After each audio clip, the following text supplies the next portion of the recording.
Intense Podcast. I'm your host, Robbie Briot. That's kind of how I feel right now, Robbie. And across from me is my co-host, Adam Nilsson. And then across from us on Zoom is Dusty Nixon. Our other energy co-host. level is low, guys. No, high. So- high level. So, because kids suck. Well, yeah. Dusty can back me up on this. I'll back you up on that. My daughter thought that 1:30 this morning was a good time to wake up. And then 3:30-ish was a good time to finally decide to go back to sleep. Well, it's almost time to get up then. And yeah, my alarm goes off at 4:30, so that was pretty fucking awesome. Yup. Sounds like it was a long night for Katie, huh? No, because Katie's like, oh, I'm just going to drag her into our bed. Thanks, Katie. I'll say Jess worked, not last night, but the night before, she worked 11 a.m. to 11 p.m. So right as I'm going to bed, she comes home. Yeah. So like as I'm falling asleep, dog starts barking, running downstairs, freaking out. She wants to She's talk home. to you for an hour. No, she's fully aware that I have to get up at 4:30. Oh, okay. But then, yeah, then I just can't sleep. And then, of course, now she's like sick as a dog. Well, because not only does she work with children, but at the hospital. Yep. So she's sick all the time. She's like a teacher and a nurse rolled into one when it comes to sicknesses. Yep. She has it all. She catches it all. Kids are always sick no matter where they are, but if they're at the hospital, they're like triple sick. Yeah, they're for real sick. Yep. She's like, you wouldn't believe how many kids have RSV. I'm like, I'm guessing everybody in this fucking house does now. Even the dog has RSV. Yep. She's like, I feel like shit. I was like, yeah, you went to work this week. You feel like shit every week. Like this. I don't know how I don't get as sick as she does. Oh, God. So as soon as she comes home, nope, hazmat suit. Get. Robbie sleeps in the spare bedroom most nights is what we don't know. It's the brake clean, all the brake clean in the shop. It just like just cleanses. Yeah, all the welding fumes I have at work. Yeah, just all that stuff. Just yeah, I'm immune.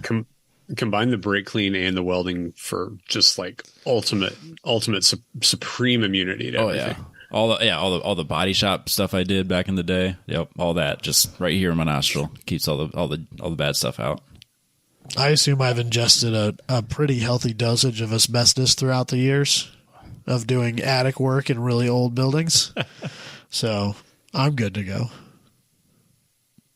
But surely those business owners would have removed that before having. Well, the funny part about doing work in really shitty apartments is that those places don't spend money if they don't have to. You don't say. Dalton. So do we know anyone that owns properties that may or may not be questionable maintenance record?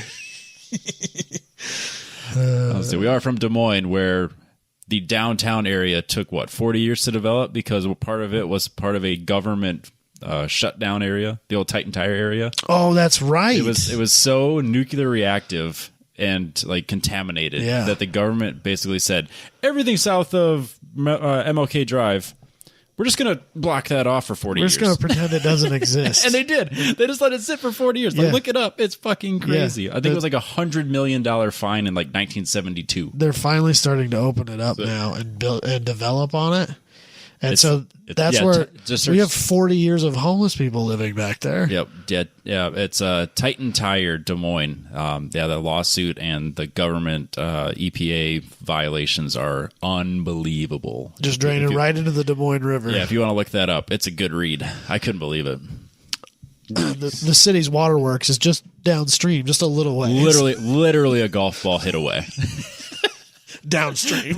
And then like the public park that everyone goes to and walks around that lake. Yeah, like literally a golf ball throw. Yeah. Not even a hit, a throw. Yeah.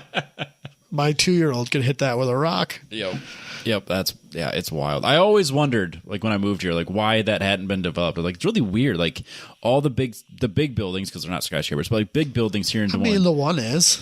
We're the state capital with one building. We have like our skyline is like 2 buildings. We have 2 tall, and the umbrella sign. Sure.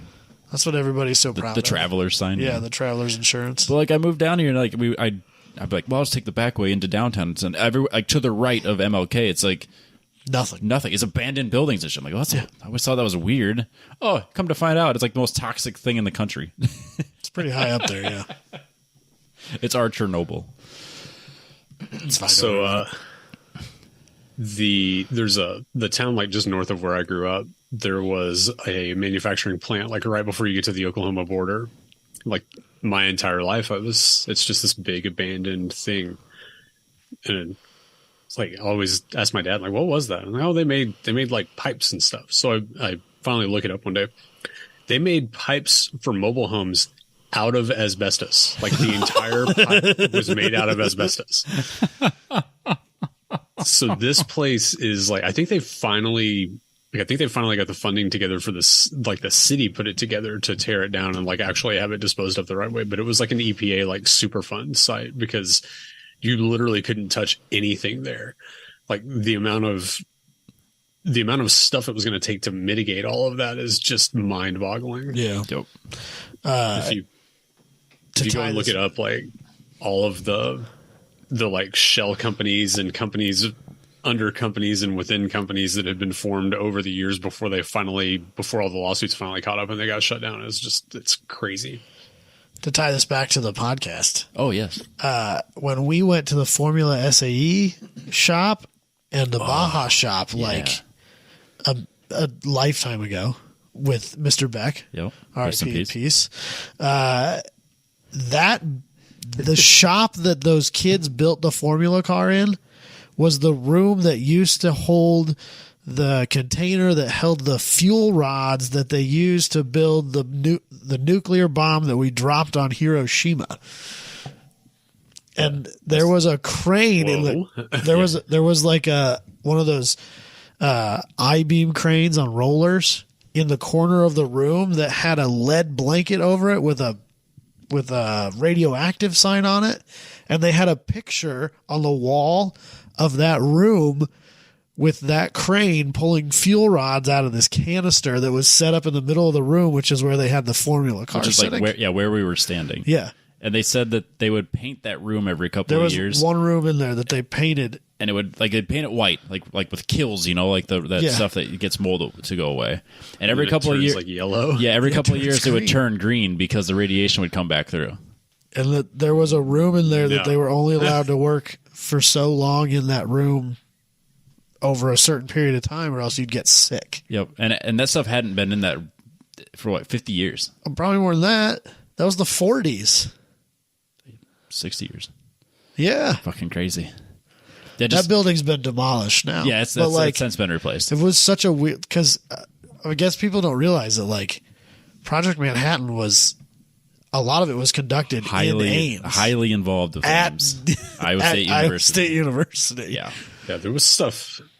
I read some stuff that kind of had stories about that and in connection with it. About the ridiculous, massive operation that was across all of the U.S. and internationally. Yeah. Need to watch Oppenheimer. I've never seen it. I know I need to. I keep telling myself I need to sit down. It's like 3.5 hours long. That's why I never dedicate the time to do it. But I know. Is that what it's about? Because that's what it's about. I'm so out of touch that that's what it's about. Yes. Okay. But now that we're talking about it, I want to go watch it. Yeah, maybe. But anyways, Adam, you. I have things. Yeah. Now that we open this up, brought to you by Factory Fabrication. I don't know. We haven't done an ad read in like Fucking 6 years.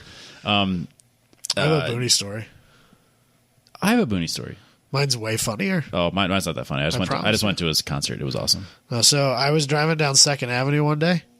Okay. Towards the interstate. Yep. And as I drove by Factory Fabrication, a certain Booney and a certain Max were maybe pulling out of the driveway, and I waved at them, right? And then we got up on the interstate, and they followed me up the interstate. And as I'm driving down the road, they go to pass me, and they were just like creeping along. And so as Did they realize it was you? Yeah, they knew it was me. Okay. It's pretty easy to figure me out in my work truck.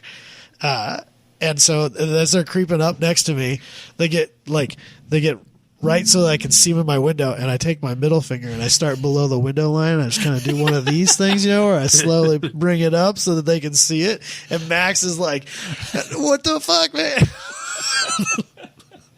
So that was my Booney story. And then they sped off into the dark. It wasn't dark. It was like into the dusk. It was like noon, but it's fine. Yeah. It's a better story. Booney's always headed toward the darkness, whether the sun's out or not. That's fair. That's fair. So that's my Booney story. No. So anyway, remember when you guys went to Heartland Park this year? Yeah. I was there. Like many, many months ago. Last year. Yeah. Wait a second. This has been sitting in your house? It's fine, Robbie. This stuff doesn't expire till August. Of 24? Yeah. Yikes. Because it's not dairy based. So it has a crazy shelf life. Yeah, good, because plants don't have a shelf life either. So anyway, yeah, bananas keep forever, don't you know? So anyway, obviously, same with strawberries. So anyway, I picked up a spoiler for a Fit, and I gave it to Robbie. Yeah, I was saying, wait a second. I picked up a spoiler. No, I picked it up and brought it. I delivered it. Yes, and then I brought it to Robbie's house and put it in his trailer, and then he brought it to Heartland Park and gave it to another person who brought it to the person who bought it. Yes, I gave it to a stranger. That's how that worked. Yep. And in return for doing such a thing, he shipped me what he thought was maybe just regular banana milk that he found on Amazon. Yep. So he sent me these are like just cardboard cartons of, it says banana milk on it, and then so I got 2 of the original banana milk, 2 of the strawberry, and 2 of the chocolate, which my daughter has consumed in the entirety because she really enjoyed it. But I was looking at these, and this isn't banana milk. It's milk made from bananas. Interesting. So this is plant-based. It's called Mooala, like koala. Yeah.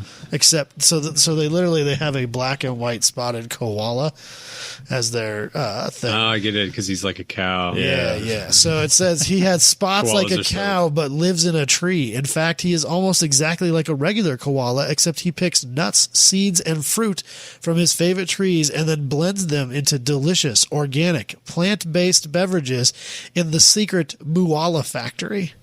Then he leaves bottles at your favorite grocery store, hides, and waits for you to pick them up. Interesting. So it's got no sugar added, it's dairy-free, nut-free, non-GMO, gluten-free, lactose-free, soy-free, carrageenan-free, vegan. Yes, this is vegan. And it's Texas-owned and operated. So Austin. So you know it's good. So you know it's from Austin. Yeah, it's probably Austin. Horns down. God damn it, Robbie. So I've tried the original. Yeah. I have not tried the strawberry. What's the original? Banana milk? This is just original. Plant-based banana and milk. So I tried this. Robbie, you're going to try both of these. Oh, I got a fun... I'll even try both of these as well. This reminds me of a non-related story. Okay. So, I'll talk while I pour. Okay. You got to open Wait. Don't. Let's try this one first because you want to try this one and then try that one. Oh, there we go. I got that one open correctly this time. I tried to open the strawberry one beforehand, and I fucked it all up. I didn't shake this. All right, so speaking of vegans. Oh, God, you made a huge mess, dude. Don't man. shake it when the lid's off. The lid isn't off. It's tight. There's a hole in their box. Is that the one you had to stab with a... Yeah. No, that's the strawberry. That's the strawberry. This is the one that seal's been broken since forever. No. That is brown. It's so hard to pour, too. I've tried it. It's not terrible. What a mess you made. It is a mess I made. I'm sorry. Robbie, tell your story, and I'll go get some stuff to clean it up. All right, so since this is vegan, it reminds me of the fact that Joe from Dula Design, his girlfriend is vegan. And the reason I know this is because apparently I was on Instagram the other day, and then I got a notification, so-and-so accepted your friend request. I'm like, what? And I look, it's her at a... he just knocked something on the floor. So apparently she I don't remember ever adding her or even looking her up, but apparently I did, and now I feel like a fucking creep, and I feel it's weird to unfriend her now. So I can't unfriend her because that'd be weird. But then I feel weird the fact that I get a notification. She accepted your friend request. I'm like, I don't remember requesting or lurking at all. Does Joe know this? No, because he does now. He's gonna know on the podcast now. So he can make fun of me. He's gonna text you and be like, "Bro, you checking out my girl? We're gonna have some problems." That's the reason I know she's a vegan, because apparently we're friends on Instagram now. So I feel icky about it. Like, I don't recall ever adding her because I don't fucking know her.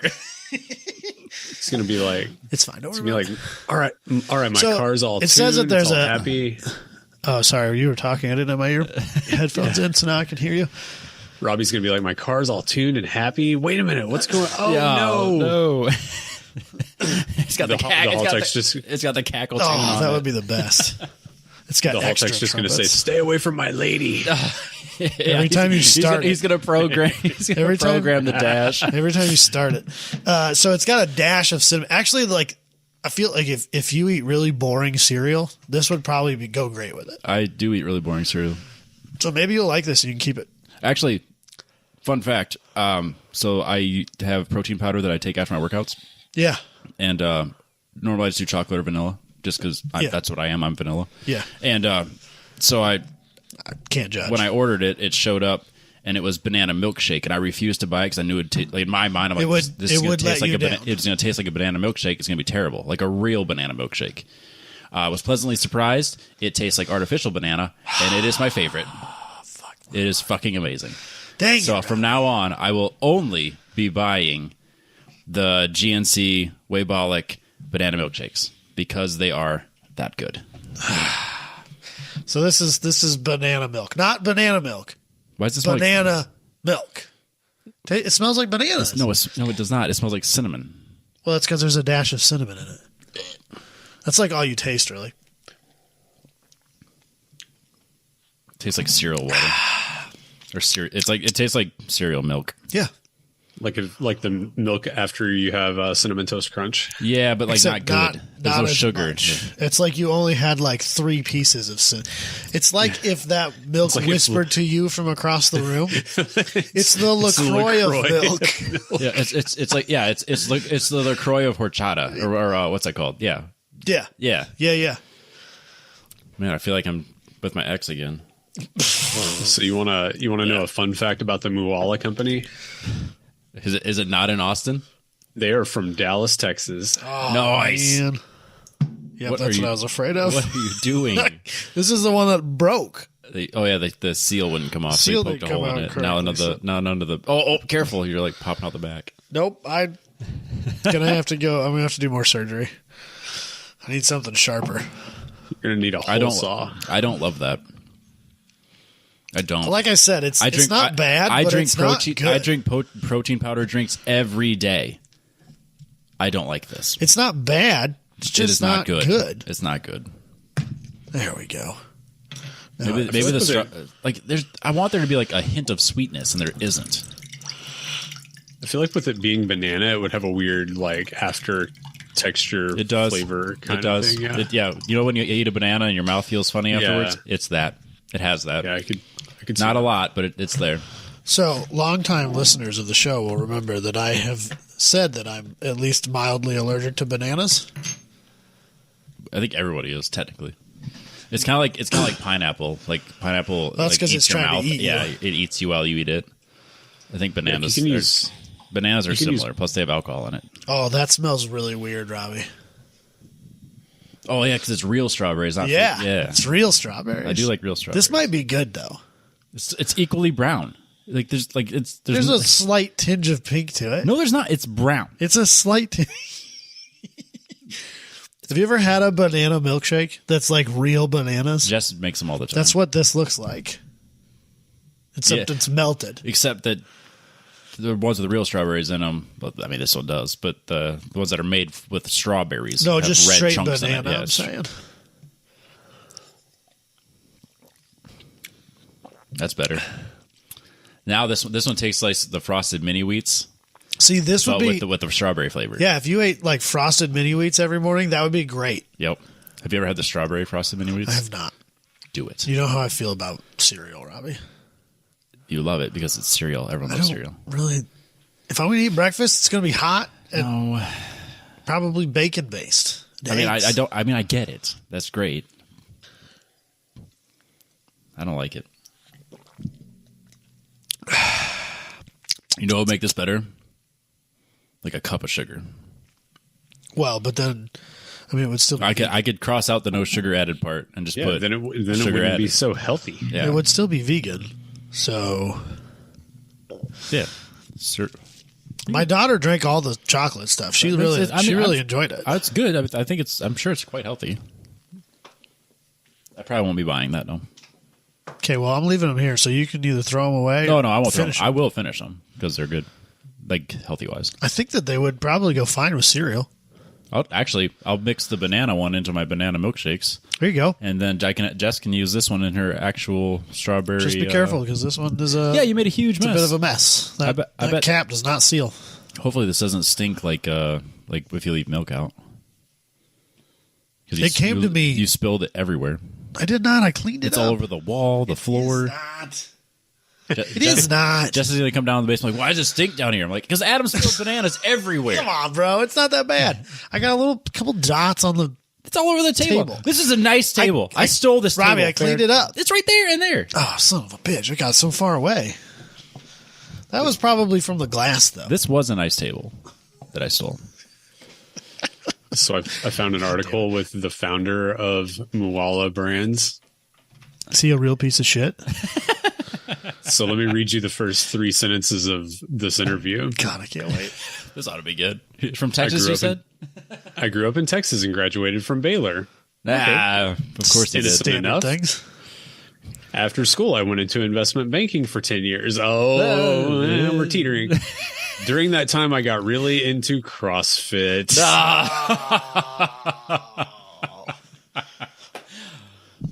This makes me sad that Michael's not with us anymore. Yep. He would have had a special place in his heart for this, for sure. Started making my own almond milk, cut dairy out of my diet, but then got injured and stopped going to CrossFit. No, so his life got better. So he got injured at CrossFit, I'm assuming. Yeah, because that's where you get injured. Again, longtime listeners will remember when I deemed Robbie CrossFit King. But I never did it. I know, but that's why it was funny, Robbie. I like to work out. I just don't like, I don't like being around work people. Out. I do work out. Flipping tractor tires, stuff like that. I also don't like ripping a hernia every time I do a basic workout. Watching them do their little pull-up things that they do, like where they're like shaky and like flailing their bodies like a fish to do their pull-ups. I get so fucking mad watching them do it. If you're not going to do it, if you're not going to do it military style, don't fucking do it at all. That's where I'm at. Lock your elbows out, go all the way back up. Jesus. Don't fucking move the rest of your body.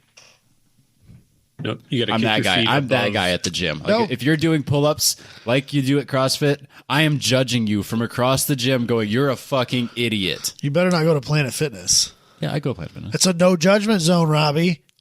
It's all up here and on a podcast. I can judge at the podcast. I keep it to myself at the gym. That might be the most white thing you've ever said. Yeah, basic white guy thing? People from afar and talk about it on my podcast. Talk about it on my podcast. It's the most white statement ever. That is, yeah. I can't argue with that. It is. He's going to start using terms like alpha male and stuff like that. No, I don't do that. Okay. Except in like a derogatory way, like a negative thing. Like the bros at the gym. Listen up, liberal. Yeah. I mean, he's not a beta. Yeah, exactly. What does fish have to do with this? Yeah. Betas are pretty aggressive. Yeah. Or so I've been told. Adam, what do you got there? There's a big hunk of metal on my desk. So there's a bigger story. There's a bigger story that we have to go into first. Brought to you by Petrobox. A sad story. I don't know. I feel kind of... I'm just sad all the time, I guess. Well, this won't help any, Robbie. So, most people know that here, I mean, it's been 2 years ago already, I guess. My dad was reunited with our old Tempest drag car. Yep, we talked about it on the show. Yep, we talked about it on the show. It was a very weird situation where we bought it back from the guy that he sold it to like 20 some years ago. And I went to a couple of events with him, with my dad and the car again, and we did a couple of things. But then last year, I don't know what happened last year, but like last year, I feel like I did less Grid Life events than I've done in ever, probably 4 or 5 years prior, at least. It's because you've changed, man, and you picked up fishing. But I didn't really do that. I didn't like not go to events because I wanted to go fishing instead. I didn't. What did you do when you didn't go to Heartland Park? I was at my parents' house. Fishing. No, I was helping my dad with stuff. Malarkey. That's not how the story... That's not my narrative. It's fine. We don't care about the truth. We only care about the narrative. We don't let facts get in the way of a good story here. This is this is like, any average news outlet. But yeah, so recently I knew my dad had put it up for sale once or twice, but then had taken it down or whatever. Like I didn't know that he wouldn't talk to me about it, which I understand because I am much more of a sentimental human being than my dad is. Yeah, you get attached. I get attached to stuff really fast, for sure.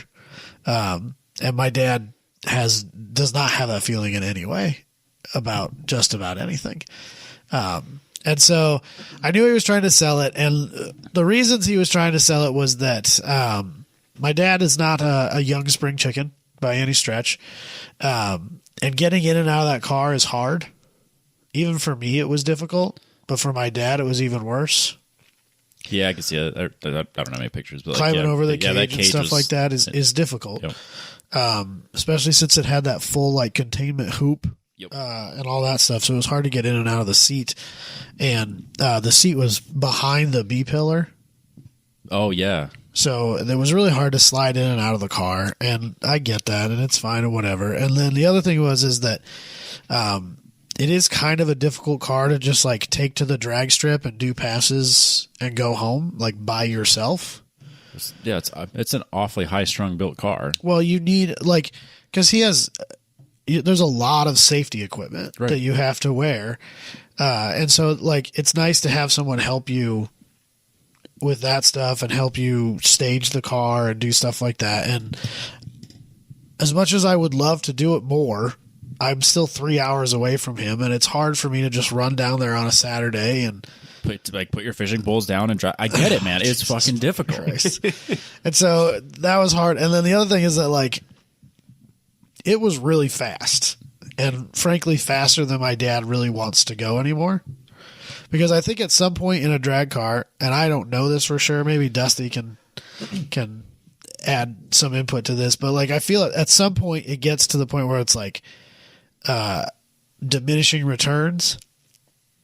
Somewhere in that 12-second range in a quarter mile. After that, yeah, it's faster, but it's not. It just gets more stupid. And more expensive. Well, yeah. But I feel like that car had a reasonably low run cost. Yeah, I think so. I mean, really. Running a full chassis big block car in the 9s or something like that can be done, pretty repeatedly, consistently low maintenance if it's all set up right. I mean, fuel is not cheap. That's probably the most expensive. But bracket drag racing is not tire intensive, right? And the car doesn't run that long. You don't put that many hours on the engine, and you're not really stressing it that hard.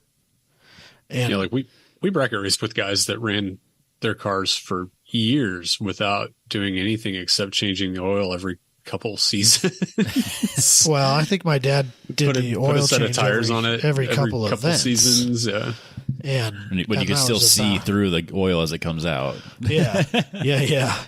And he converted the car off of alcohol to a more basic fuel, which number one helped with oil longevity, and number two was a little bit cheaper and not he was within tenths of the previous owner's fastest time without running the alcohol system, so it wasn't worth the time or money. With a carburetor that he found on the side of the road on the way there.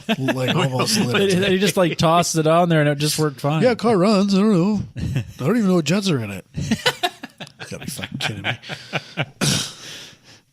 So, long story short, he ended up selling the car. He did not. How long was it sold before you found out? It was delivered before I knew it was sold. Are we talking days, weeks?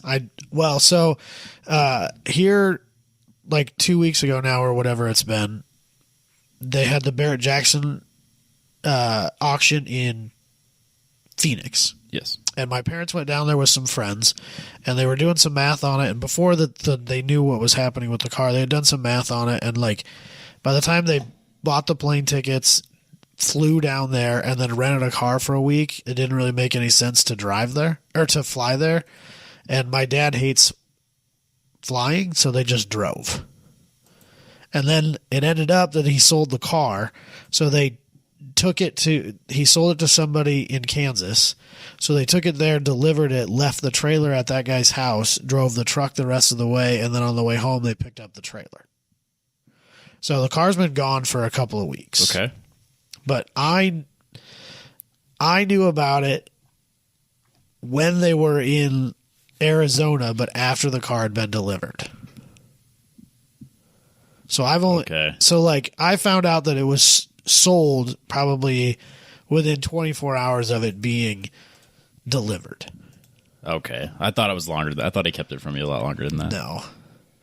But then the reason he told me he sold it is because he also bought something while he was in Phoenix at Barrett-Jackson, but he didn't buy it at Barrett-Jackson. He went to Barrett-Jackson and bought a car on Marketplace.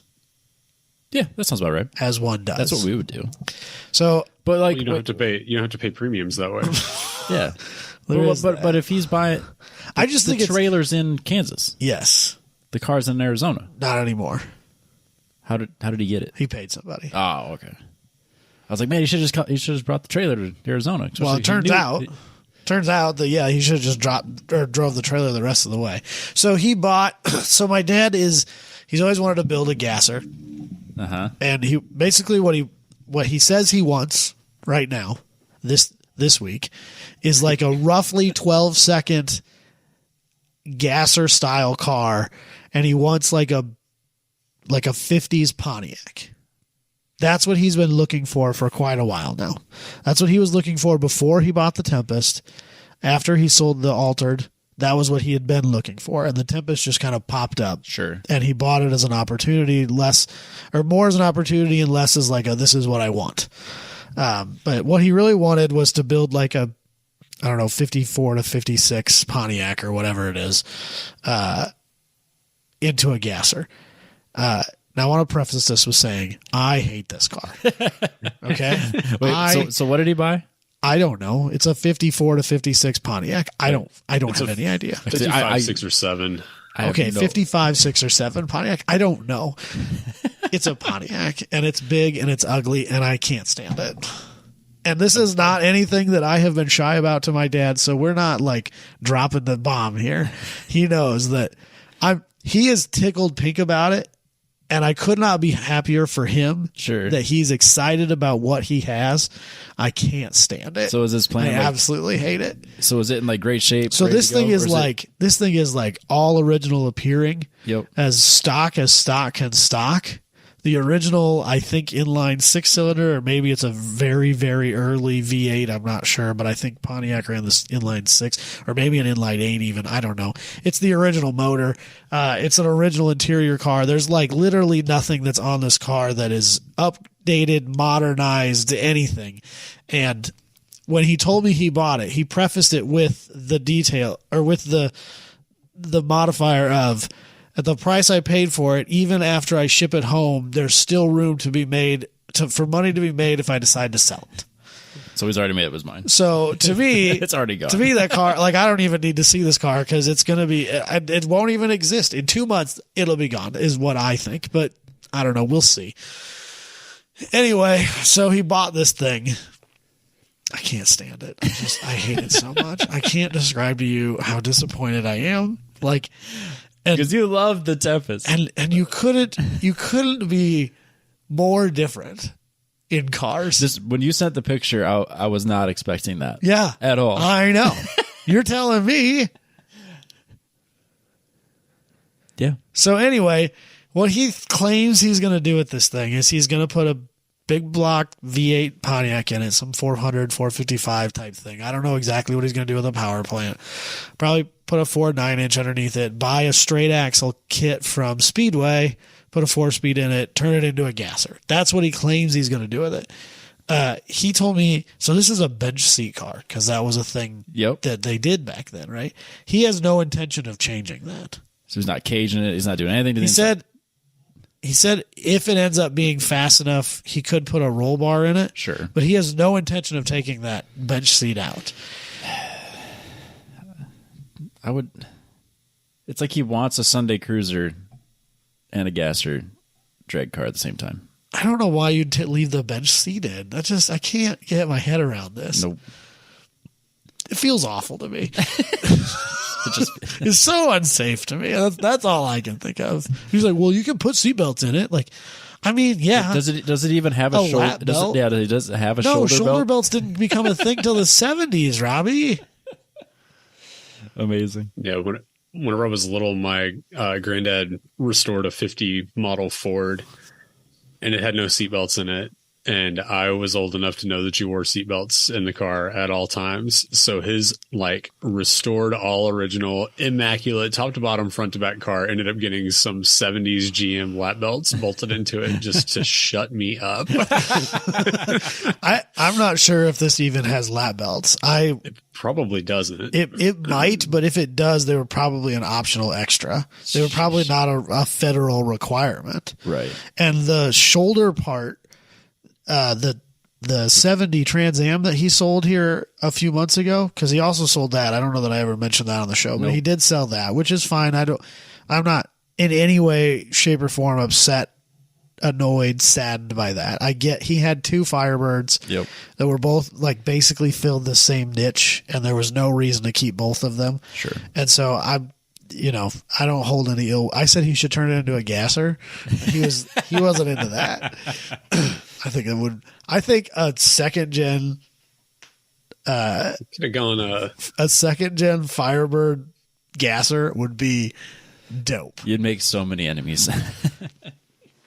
Put a straight axe under it, lift that front end up in the air. It'd be so cool. Cheater slicks out the back. Are you kidding me? It'd be great. He's like, that was not the style back then. Like, who cares, Dad? Be a trendsetter. That's what I said. 70s, you just need to jack the back up and just put some like. By the time that car came out, they reversed the direction of that they were jacking the car. Yeah, up. 12-inch slicks hanging 5 inches out of the fenders in the back. And when he bought that car, it had side pipes on it. Oh yeah, and side pipes. I think it had window louvers. A tunnel, tunnel ram sticking through the hood. It had the factory shaker hood. So. Well, you got to get rid of that and do the No, you don't. No, whoa. I'm only willing to take my blasphemy so far. Shaker hood stays. You gotta get rid of that. Do the dual quads on the tunnel ram through it with the little like 5-inch air cleaners, but then they sit on top of the like velocity stack riser underneath it. Yeah, gold Moroso valve covers with the T-bar bolt. He's giving it some thought. On top of them. Yeah. He's already built this car. Yeah, clearly. I partially blame David Freiberger for this because it was one of the recent iterations of the Crusher Camaro. He did like the full 70s big block in it, and it was awful and awesome at the same time. So yeah, my dad bought that. So yeah, for the people wondering at home, I think this is a 56. I think Dalton used his shoebox Chevy GM knowledge. But here's the thing. Pontiac and Chevy back then, they were not. I mean, I would be surprised if those cars share any sheet metal. The roof is the same. You think so? Yeah, the roof is the same between all of them. I looked that up. Whenever you sent this, I looked it up, and it said that the roof between Pontiac, Oldsmobile, and Chevy was all the same, but none of the rest of it is. Okay. I mean, this looks like a 56 Chevy with like some weird crap going on below the belt line. Right. Yeah. I don't know. It has an even more elaborate front bumper on it, which is like really hard to think about. But it's a front bumper. That's got to weigh 300 pounds. There's a lot to it. There's at least $2,000 in chrome on that front bumper alone. But I hate full-size drag cars. I know you do. I hate them. Adam, drag cars are supposed to be small, sleek, little bitty things. Have 2 doors? That one has 2 doors. I know, that's what I'm saying. It's a coupe. But that doesn't make it a small car, Robbie. It's a small 2-door car. It's a monstrous it's a drag thing. I can't. I don't support it. Anyway. So that brings us to this gigantic hunk of metal. So he calls me Monday, I think, and he goes, can you pick up a shifter in Carlisle? And I was like, I can. Yeah, that's not that far away. Like I can go pick up a shifter in Carlisle. He says, well, I bought this V-Gate shifter. V-Gate. The hell's a not V8? V8. V-Gate. G-A-T-E. Dusty, without Googling it, which I think you're already doing, do you know what a V-Gate shifter is? I know the term. I don't know the specifics of it. Okay, so this is a 4-speed shifter. Okay. And it's a manual. It's not an automatic. Yep. Because drag cars get these crazy automatic shifter mechanisms. But this is a 4-speed manual, like clutch shifted transmission shifter mechanism. So this is for like a Muncie or something like that. Yeah, something like that. I don't know exactly what transmission is for, but it's a Mr. Gasket product. Hurst made them too. Apparently nobody makes these anymore. Right. And they're surprisingly rare. My dad paid a lot. He'd probably get mad at me if I said how much I paid for it. I may have already given too much. Well, here's a used one on eBay for $700. There you go. Yeah. There you go. That Yep. That's fair. He paid less than that. Let's put it that way. Yeah. And he didn't have to pay for shipping. There was one that was a little bit cheaper, but it was in Oskaloosa, and I told him I'm not going to Oskaloosa anytime soon, and he decided not to risk it. That's fair. And wait. So I picked this up today. But what it is first to gear is all the way forward, just like normal. And then you pull it straight back to go into second, just like normal. But then you just push it straight back forward again to go to third, and then pull it straight back again to go to fourth. And it locks you out of any other gear except the next one. How do you downshift? And then that's what this is. So there's 3 levers here. There's the actual shifter lever. There's this brass knuckles thing. And then there's this third lever in the back here. One of these 2 little levers is the reverse lockout, which you put it in neutral and then pull that lever and then it'll go into reverse. Uh-huh. And the other one you pull to downshift. And then you go from fourth, you go straight forward to third, and then straight back to second, and then straight forward again to first. But you have to keep holding that up the whole time. I don't know if you just engage it and go all the way to first. No, you almost have to. Or if you have to hold it, or if it's this one and you just pop it in and out, and this is the reverse lockout. I don't know. I've never driven one. My dad says he's never owned one. He's just driven them. Interesting. And he told me that they're not what he would consider to be streetable, which I guess means that he intends on taking this. Frankly, I mean, if that's the kind of car you're into, it's a very nice specimen.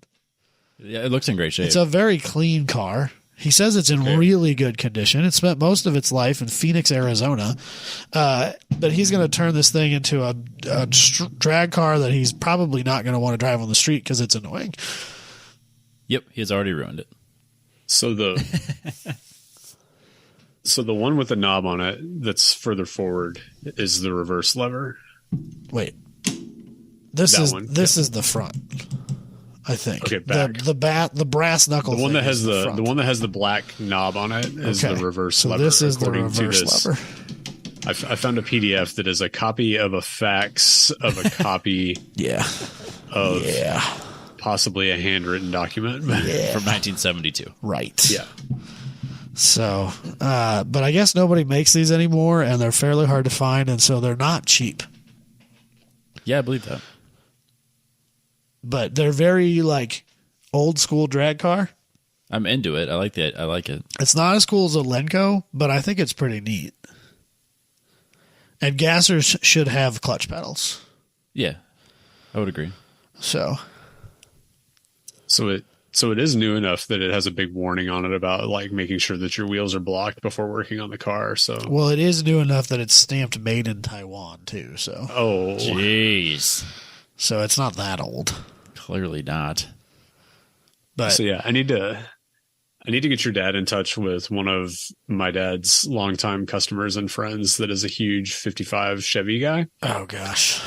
he has one one car that's black and white, two-tone, that's a 55 two-door post that he has put probably 100,000 miles on since rebuilding it.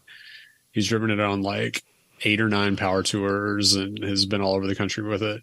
And it has kind of a little bit of that gasser stance. It's still IFS, but it's had several different small blocks in it.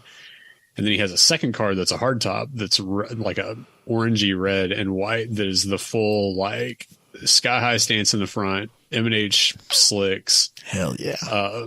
Tunnel rim with dual quads, I think on a big block, maybe a small block, but it has all the same stance. And again, he likes a car that doesn't like wander all over the road like a horse and buggy. So he keeps the independent front suspension on them, and they're both just immaculate top to bottom, crazy show car style. But so apparently the guy who bought this from, he has a 55 Chevy. Yep. I assume it's a Chevy. He just said it was a 55. It's safe to assume it was a Chevy and not a Pontiac. But it was under a car cover, so I didn't get to see it. But apparently it's kind of a wild little car. He told you about it, but didn't show it to you? Well, my dad talked to him at length. Ah, okay. He was neck deep in pulling in a motor out of like a early 2000s Silverado. And when I got there, I said, oh, hey, how's your day or whatever? And his response was not the best. So I didn't really spend a lot of time talking to him. Let's not press that one. Right. Right. I can gather context clues. Bed there. Drop a lifter, huh? All right. Well, it wasn't that new that it had DOD. But he told me that the reason he didn't want to put this in the car is because he put all new floor pans in the car, and you have to basically cut the hole that's this entire thing out of those floor pans. Oh. And he just couldn't bring himself to cut that big a hole in his brand new floor pans, so he just sold it instead. Happens. All you gotta do is just like get the first like inch done, and then the rest of it's kind of whatever. That's what I said. Or that's in my head. I was like, okay, that seems like a really weak excuse, but whatever. As somebody that's cut some floor pans, it's not that big a deal. You can cover it. Yeah. They make more metal. Like it's not. Yeah. Like you can fill that in. Yeah. That's where I was at on it too. Like that's a really weak excuse not to use such a cool thing, but it worked out for your dad. Having $600 or $700 in your pocket isn't a bad day either. So no. Interesting. So allegedly. That's a V-gate shifter. The more you know. I've never heard of one of these before. No, this is news to me. And I like. One of the things I love about older cars is the crazy shifters that we used to use in these things. I've never heard of such a thing as this. So this is new to me too. To me, all I'm picturing is the S1 sequential that you put on like a T56 or it's very similar it's the same in idea. Concept, yes. The Synchro Eater. Probably. Yeah, that thing. Because everyone thinks they can just treat it like a sequential. Yeah, but you can't. No. If you want to get a sequential, you need to go spend money and send it to Sadev or Samsonus or not Sadev. One of those people. I said it. It's fine. PPG or Simonis. Yep. So, yeah. Interesting. Race car things. Yeah, I got one racer or gasser things. I don't know. Or he'll just sell that car and this will sit on his shelf and I don't know. It'll be on Marketplace next week because he's already sold his 57 or 6 or 8. It was delivered. That's kind of an interesting thing because that's a thing that he's never done before. What's that? The ship transport of the car. Yeah. I know you haven't. Dusty, have you ever used a private transportation company to get a vehicle moved? No, we never have. We talked about it whenever we were doing Optima in Vegas. Right. That's kind of what I wondered if you had it shipped to SEMA. Out there. But we looked at it and was like, okay, we need all of this crap that fits in this 28-foot trailer to go in that car somehow for us to have any shot at having anything that we need when we're out there. And because, if you go 2 time zones across the country to drive a race car, it is going to do shit that it's never done before. I can guarantee that. Yep. So you would think that the week after Barrett Jackson, it wouldn't be that hard to find a car hauler in Phoenix, Arizona? Yeah, you think it'd be a diamond? Probably all booked out. Well, that was the other thing. It was like, it's either going to be really easy or it's going to be impossible. Right. Well, so he found a guy and contacted a guy, was in contact with a guy, and that guy was he agreed to a price, or he gave my dad a price, and my dad was like, no, I was thinking more this price. And the guy was like, okay, yeah. And then like was supposed to call my dad to set up a time and payment and all that stuff, and just ghosted him. Just ghosted. And so my dad gave him a few days and then started looking for other places and got a hold of a guy, and that guy was like, yep, let's do this, blah, blah, blah. So then he got off the phone with that guy, and he called the guy who he bought the car from. And I think that guy called him back a little while later, and the guy who my dad bought the car from, he's like, yeah, I just heard from the shipper and all that stuff. And my dad's like, but I didn't give this guy your information. So who did you talk to? And it turns out that it was shipper number 1 who had ghosted my dad for multiple days. But my dad must have, in the initial phone call, given the contact information to the previous car owner. And so instead of communicating with my dad about anything, he was communicating with the guy who he bought the car from. And it not in a sketchy way, like a legit. Well, I don't know. But so then they had already set up a time for a pickup. And so my dad had to call shipper number 2 back and be like, sorry, dude, I guess shipper number 1 who ghosted me has been talking with the previous owner, and they have a thing set up, and the car is going to be picked up tomorrow and it's going to be on its way. So I apologize for wasting your time, but I guess this has been handled. Wow. And then he called that shipper number 1 back, and he was like, dude, you got to talk to me, because like where my dad lives, you're not getting a semi in there. Right. Because there's potholes that would like swallow a car on his road.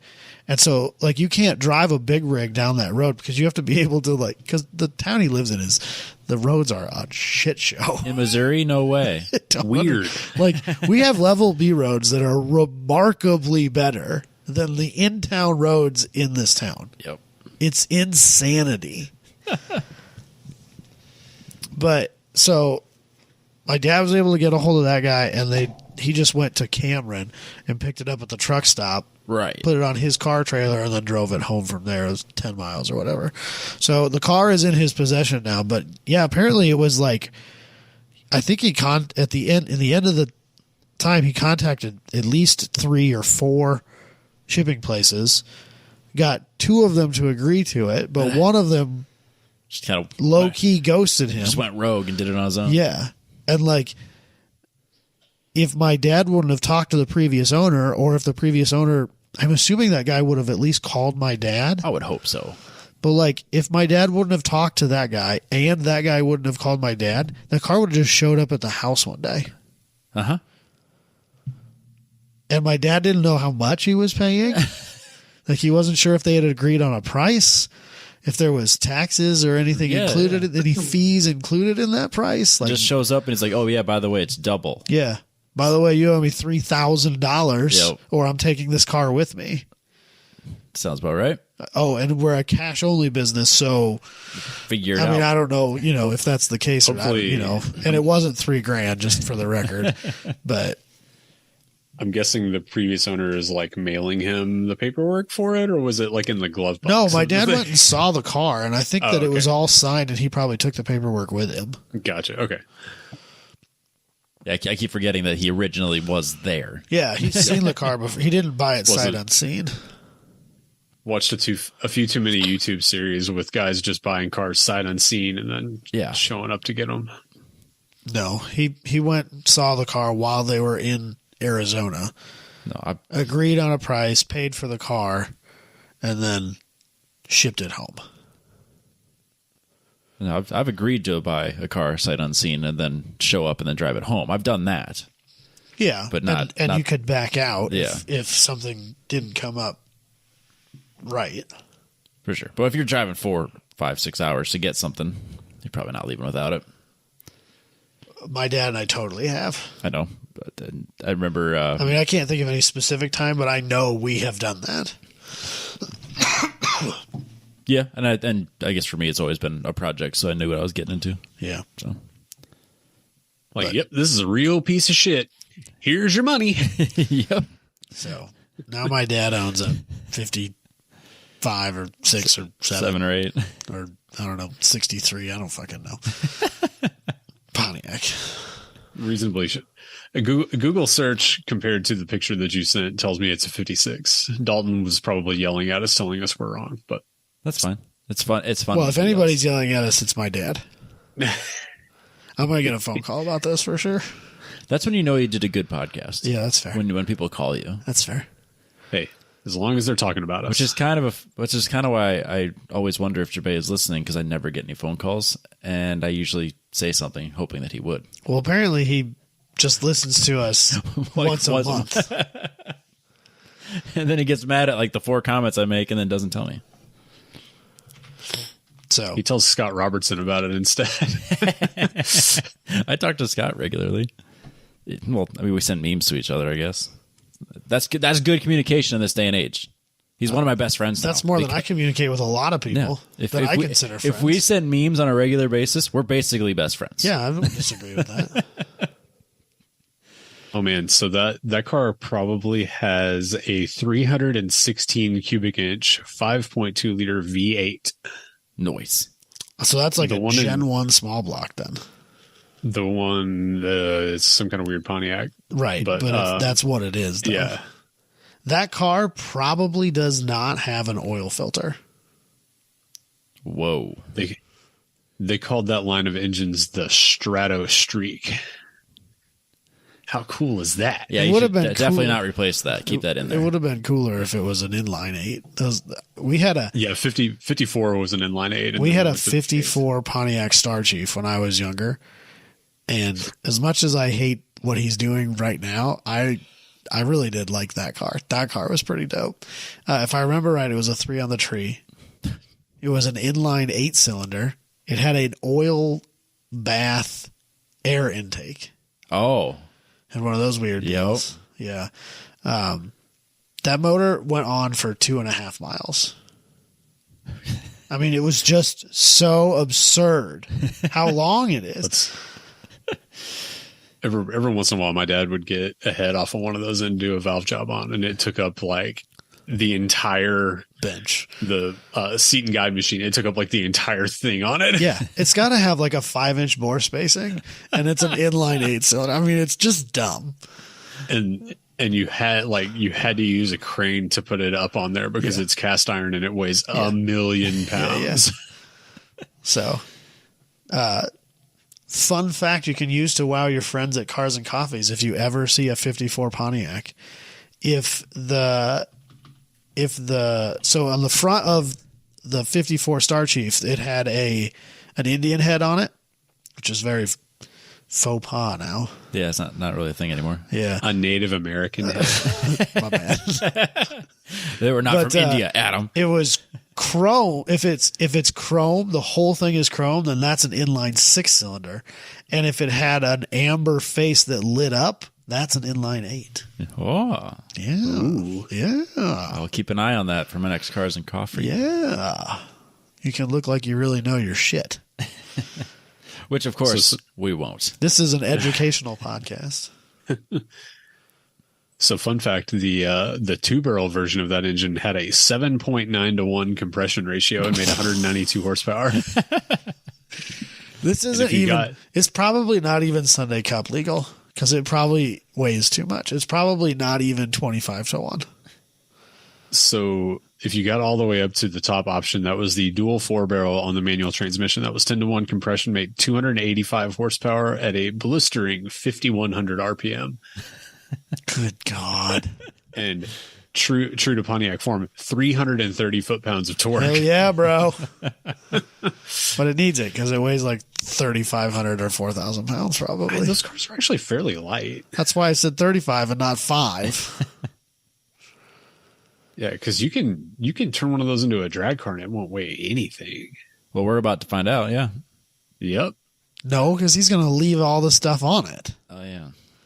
It's also like the most lame. Real. It's the most lame color because it's like cream and black. Yep. It's the most lame color that you could possibly make into a race car. He's not changing that? I don't know what he's doing. He has to change He doesn't know what he's doing.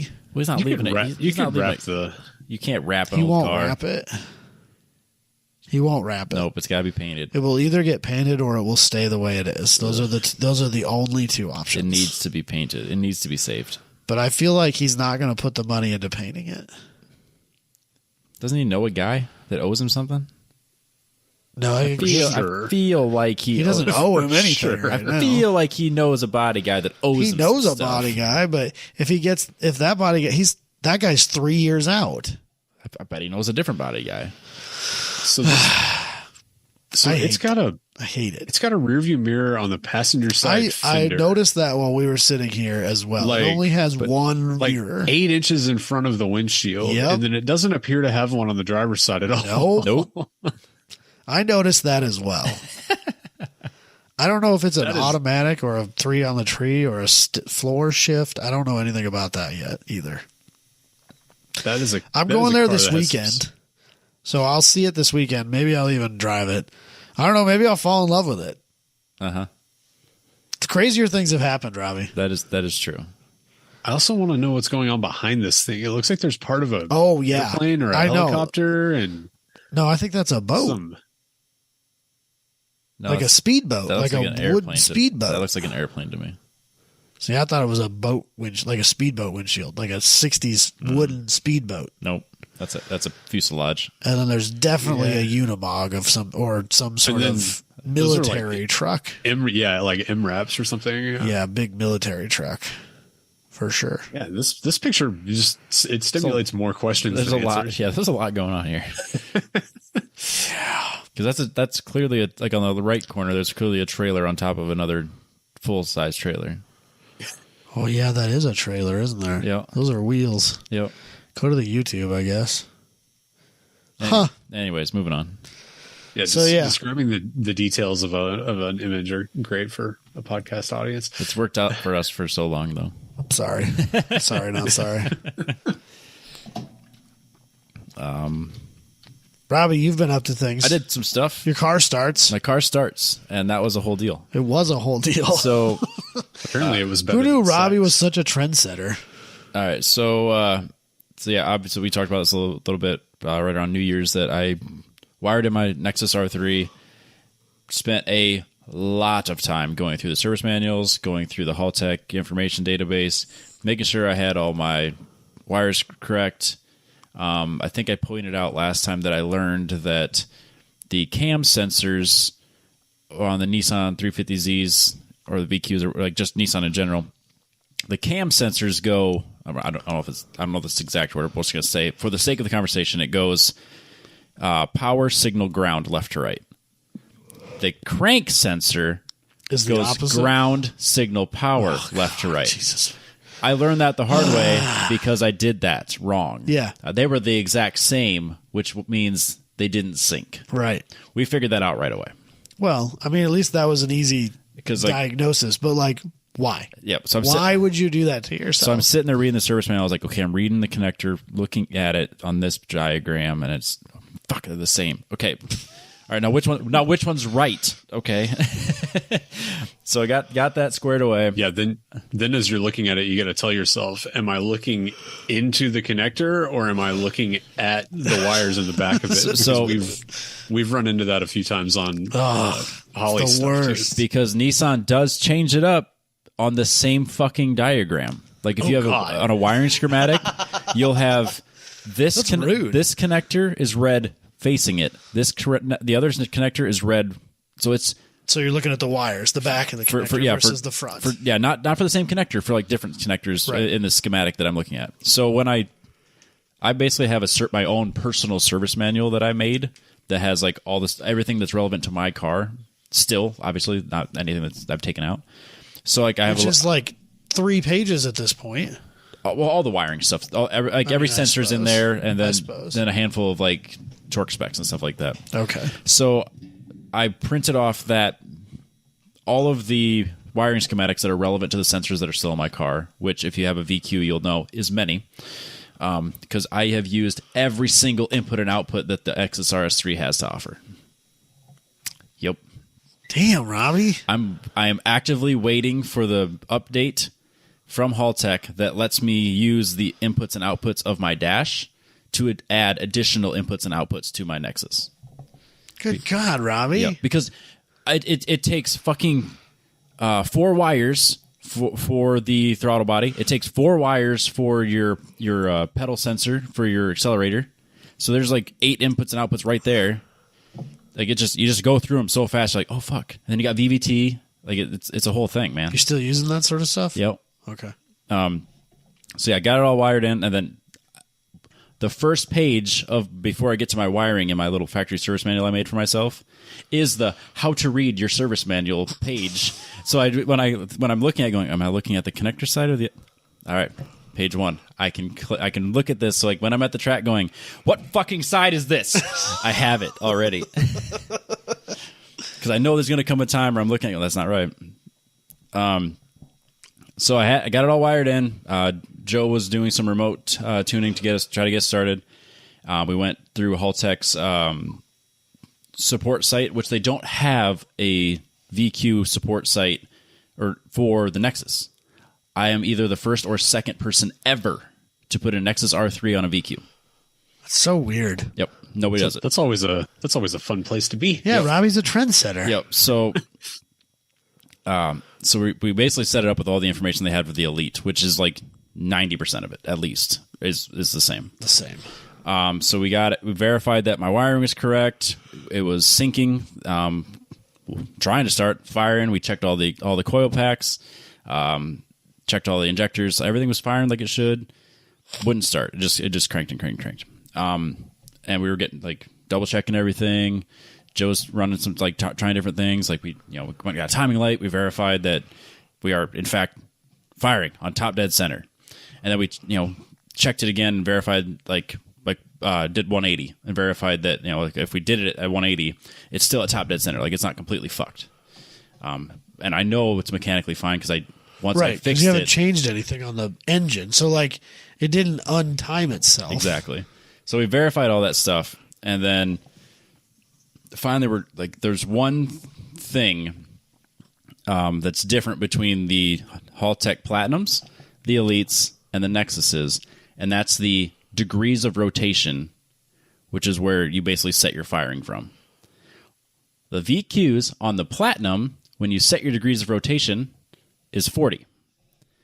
When you set it on the Elites, it's 661. It is neither of those on the Nexuses. The logic is completely different for all 3. So this makes my head hurt. Yep. So yeah, I don't understand. So Joe and I spent the 2 nights. We spent 2 nights basically diagnosing this, making some changes, fixing things, get to the point where we're finally like, we are convinced all of the wiring is right. Everything that he has for a base tune is correct. Like, there's no reason this shouldn't start. So we get on the phone with Haltech. So Joe is remoted into my laptop. Haltech from California is remoted into Joe's computer to remote into my computer.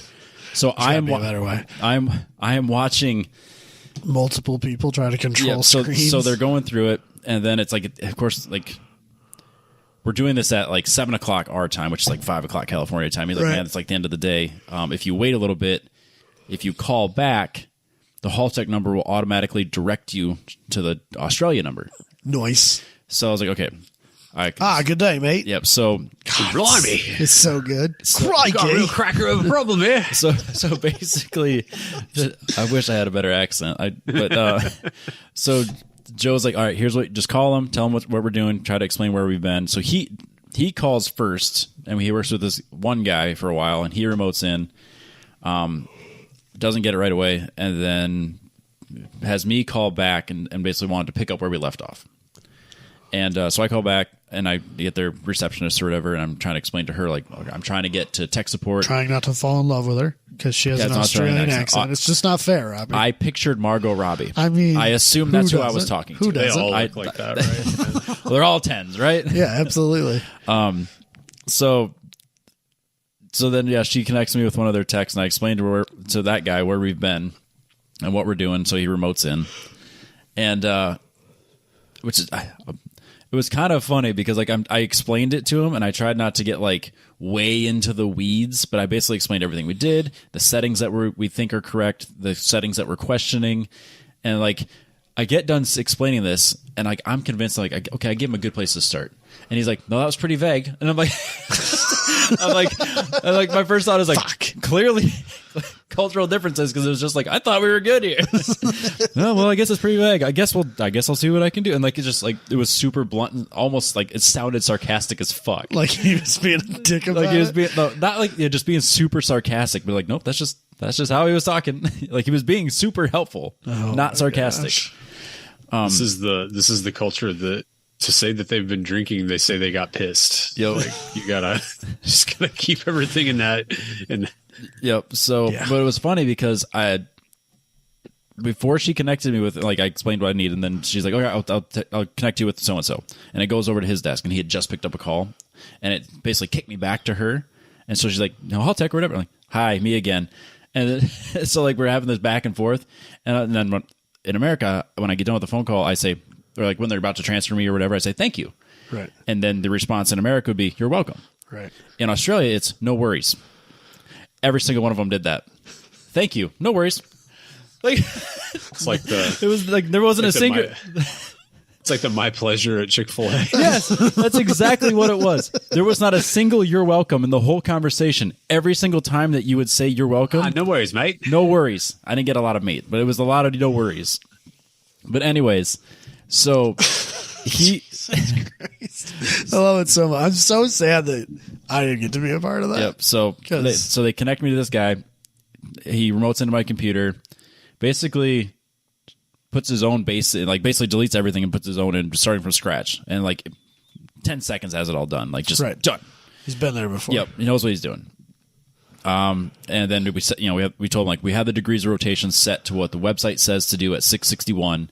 We checked it. It's top dead center. It just won't fire. Like it'll every once in a while we'll get a backfire, and that's it. And that's because we flooded the cylinders with fuel. Yeah. Turns out. So he goes and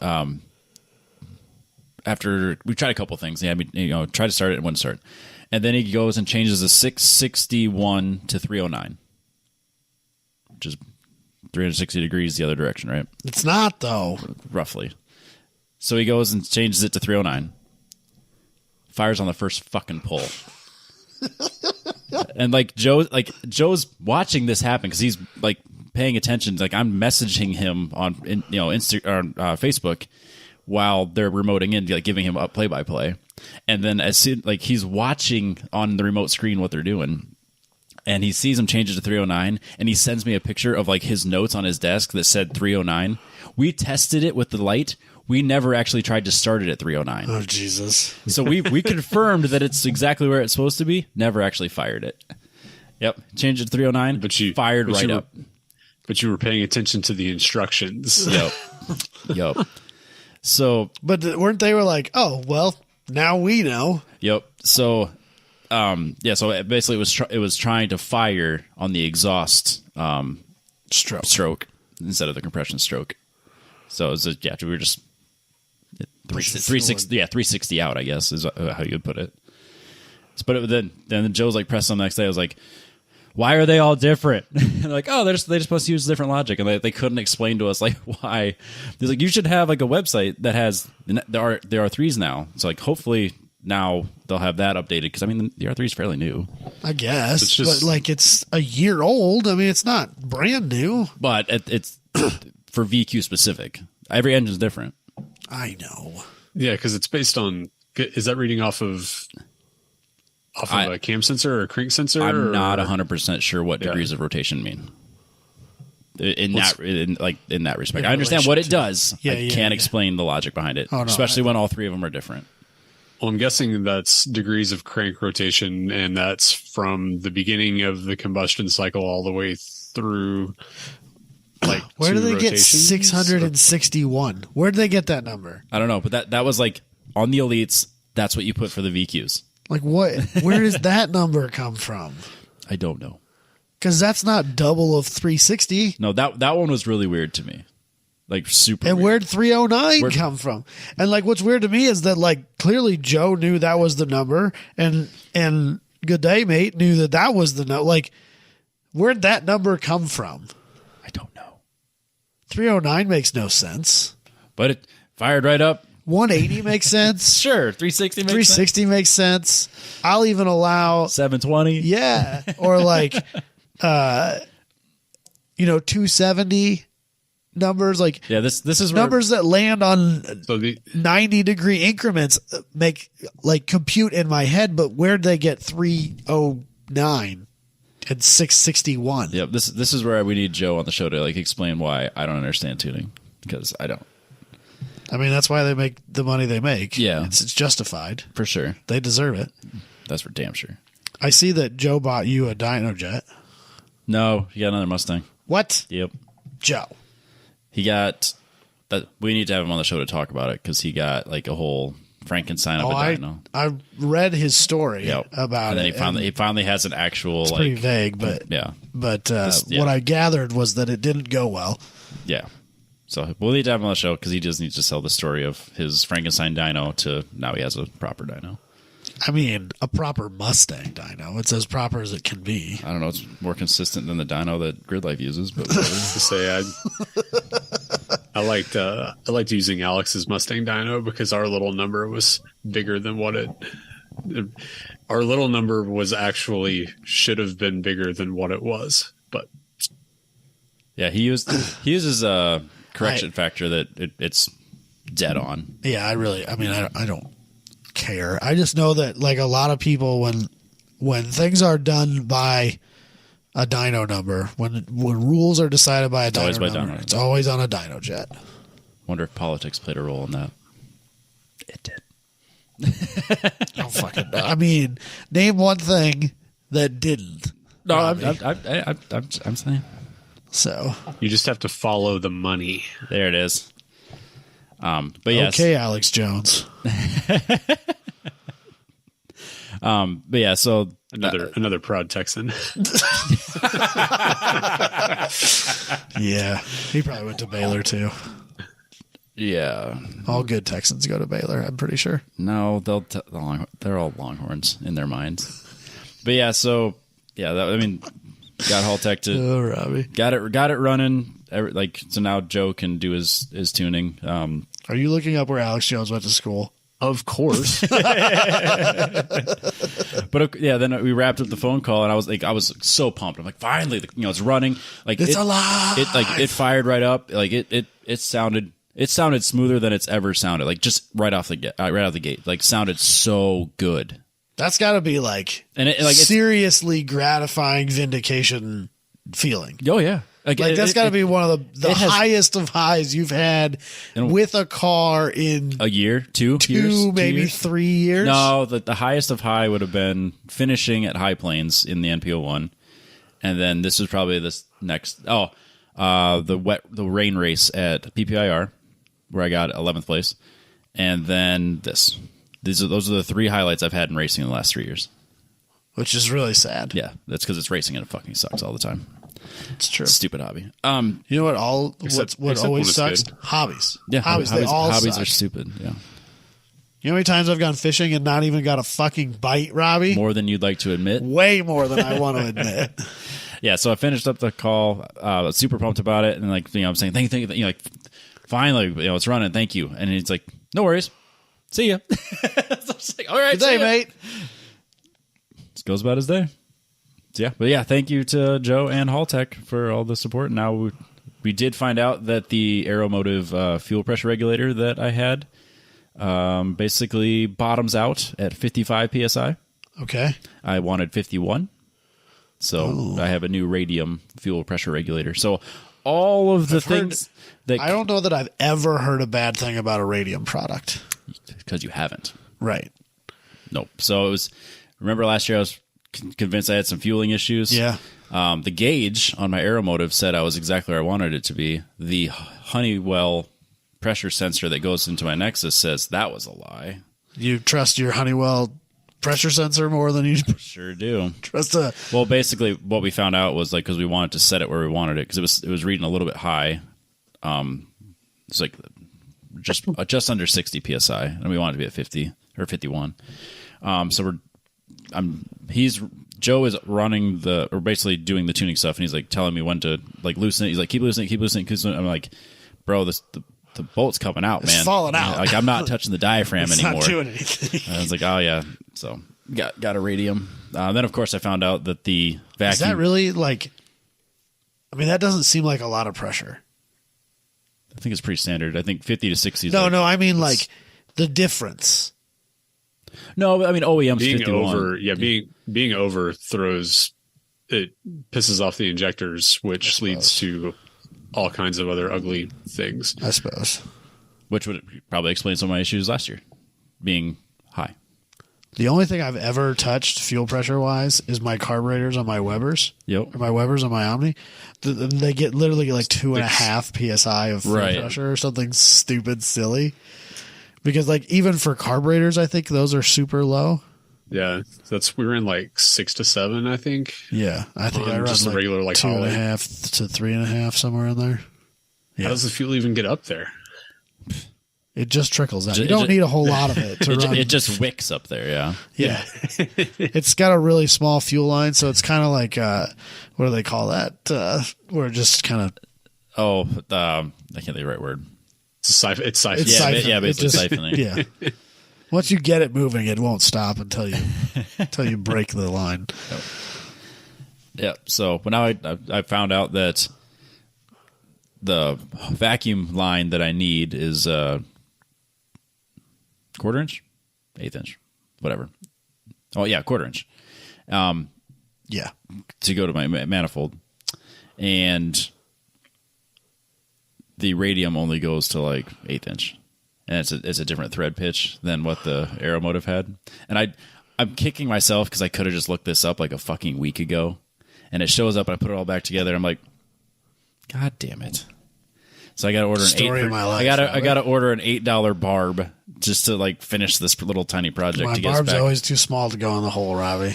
Mine was too big. Oh, show off, Jesus Christ, Robbie! Sometimes that extra 1/16 of an inch makes all the difference. Yep. So are you referencing the regulator off manifold pressure? Yeah. Yep. Okay. Yeah, we had the one Are you taking Camaro, VQ notes? Maybe. Yeah, no, not for the Z. We had that on the one for the Camaro whenever we went to all the Holly stuff, but we ended up just capping that. We didn't leave that on there. And I don't remember if we had issues with it or. So where do you get your vacuum from? For the fuel pressure regulator. Well, it's just set. It's just 43 psi. There are some that are set that way. You just leave it. Well, yeah, I suppose the one, granted, it's only 2 psi, but I don't have a vacuum reference for my fuel pressure regulator, I suppose. No, we're gonna get way into the weeds, and we're gonna make sure everything's. That's why it's fucking wired in for MAF too. You should have MAP and MAF. Yep. So both. We can't use both at the same time. Well, yeah, but Jesus Christ, Robbie, no wonder you don't have any outputs. Yeah. Should have just got the R5. Should have just spent the money, Robbie. Next time. Oh well. Yeah, that's how we ended up with the Dominator. Yeah. Out of the gate. Yeah. To run a naturally aspirated small block. I mean, but turned like what 8,000 RPM or something like that. I think it was mildly justified.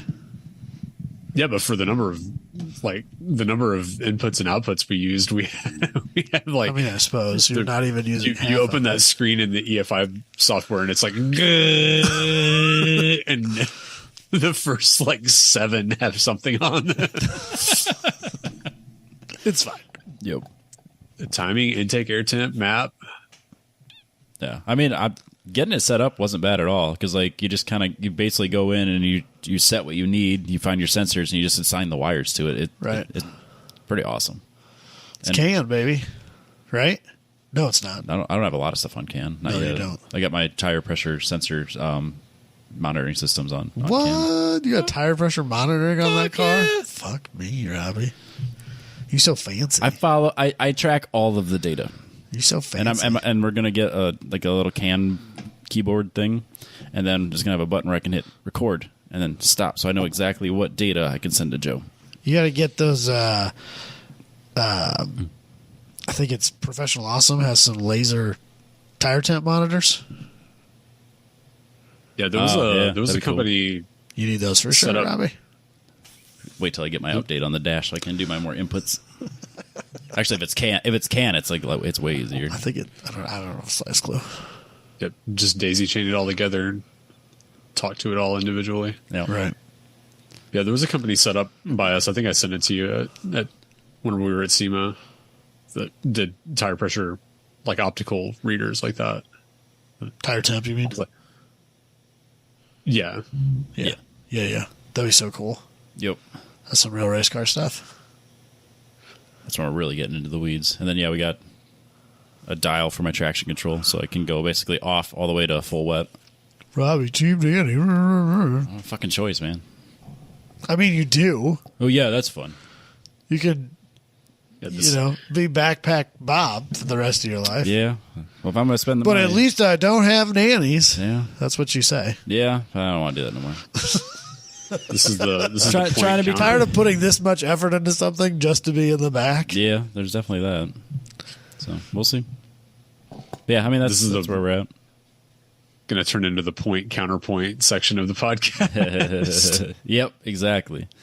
Yep. So I got pulling all the information off of the Mark 60 and using that for traction control, and then also so then has different settings so that when it's so dope, when it's a fucking monsoon out there, I can just go 12. That's so cool. And then when I'm like, I don't want any nannies, bring it down to 1 because I don't have 0. 1 is 0. That's fair. Well, it was kind of cool because I followed a guide that someone had showed how they did their traction control setup, like for that type of thing. So I had it all set up, and Joe's looking at it, it's like, actually, this is a really good place to start. Fuck yeah. You damn right it is. Got it set up as good as I could get it. Look at me. And it works. Put tuner on my LinkedIn. Yeah. Traction control tuner. There you go. Vehicle dynamics engineer. Yeah, there you go. So is it just like a specific traction control screen in their software? Yep. Yeah, there's a few different ways to do it. You can do like percentage cut based on, I want to say it's but yeah, there's like 3 different logics you could do, and then you could just do like a simple like a percentage cut, and then that's based on, I want to say RPM, maybe speed. I can't remember now. It's been a couple weeks since I did it. The Mark 60 monitors individual wheel speed, doesn't it? Correct. And you can you can like, it depends on what you got. So you can sign all 4, so then it's taking data from all 4, or you could have just fronts or rears or left, whatever. You can just pull what you need. Probably just mostly watch your fronts and rears versus each other. Right. So you're not sitting there spinning, but right. So. And then it cuts throttle, or can it do timing or different combinations? Or? I think you do different combinations. That's where I kicked over. That's Joe's problem, not Robbie's. Mine's just set up. That's above his pay grade. Yep. That's where we pay good money to have someone do it correctly. Hey Joe, figure this out. But I think he's really taking this as like a learning opportunity, because this is the first standalone he's ever put in a V-shaped engine. Yeah, he's always done inlines. That's so weird. You would think that, because he does JZs and Super RBs. boys. Yeah, so he does some high end shit there, but like. Well, yeah, but the VQ boys really aren't like, hey, you know what? Let's put a fucking Nexus on this. Yeah. No one does that. That's fair. So like this is the drifters for you. I guess. This is They're first. Like, I need to make 1,000 horsepower with this basic up rev setup. How can you help me? Which he's done, like too often. That's gotta be a nightmare. But then tuning. But then he hasn't done like the traction and control stuff too. So like this is all like extreme learning for him, and he's like soaking it all up, and he's way into it. So this is kind of a win-win. I just like making fun of him for being a drift tuner at this point. So he's making obviously he's never done traction control on a drift car. He's making damn sure that's not true with this car. Like he's gonna make damn sure of it. He's gonna punch me the first time we meet again. Oh yeah, I'll make sure. I had it coming. It's fine. I don't care. I deserve it. I'm sure he's done a decent amount of stuff with the big power 2J stuff. Traction control wise. So. Yeah, cause the owner of, I can't remember now, Forgeline maybe has it like a bunch of Mark IV Supras that he races. So last year he was doing a bunch of Moton stuff. Not Moton, Motec. So he was like learning Motec, so he could help him with that. Damn. That'll be helpful whenever you step up to the Motec. Stop it when you move forward. No. I feel like we're finally getting to the point where I'm like, I have what I need to finally start not. You're gonna run out of excuses for why you suck, Robbie. I know. It's gonna just be I suck. Why do you think I went so hard to get the car done this early? So you could spend more time in that little seat right there behind. I fucking live in that sim. Yeah. So you can come down here on February 24th and run an event at Crescent with me, and then the car will be all set, and you can just leave it here, fly back home, and then you fly back down for Austin, you and me and Jabay. LTC. We'll road trip. There you go. Jabay's coming to pick me up. Will you just hop in with us? No. Actually, what I do need test days before like May. So, like, if you're doing a test, Superlap seems like a great test day coming up in 2 weeks. Great day, and it's right on the way. Yeah. But no, but for real though, very affordable track time. If anyone is doing like knows of like HPD events between basically here and Dayton, Ohio, let me know. Or like if you're doing a private test day at say like Gingerman, or like you have a buddy like just doing shit at like one of those tracks somewhere like in the Chicago area, let me know. I'll definitely try to tag along. That way Joe could help me with getting this set up before we are racing in June. Huh. Yeah. Man. Yeah, the only thing I need to make is my spare splitter, because my splitter's kind of beat up, so I'm going to make another one. The rest of that is just tuning. Shit, son. It's close. It's real close. When are you going to Dayton? We'll probably figure that. He got his dyno in now, so I think he's got some stuff to wrap up. And I think he's got a couple customers that for sure have deadlines way before mine. So, but I wouldn't be surprised if it's there in like within a month, maybe. Yeah, we don't have a date yet, but it's close. It's getting there for sure. Are you gonna put regular hinges on it for him? Oh God, no. Actually, I did do something nice. I went on Amazon and I bought like that rubber edging, like the little and it's got double stick on both sides. Okay. So it's got little tiny double stick edging over all the sharp points, so no more cutting your knees. Oh, a guy! So I'm a nice fucking guy. What a guy! I did that. I even did that on the passenger side for when I crawl in and out of that one when I'm working on shit. And Dusty, you'll appreciate this. Have you ever gone to the gas station and realized you didn't push the button to get your gas door lid to open?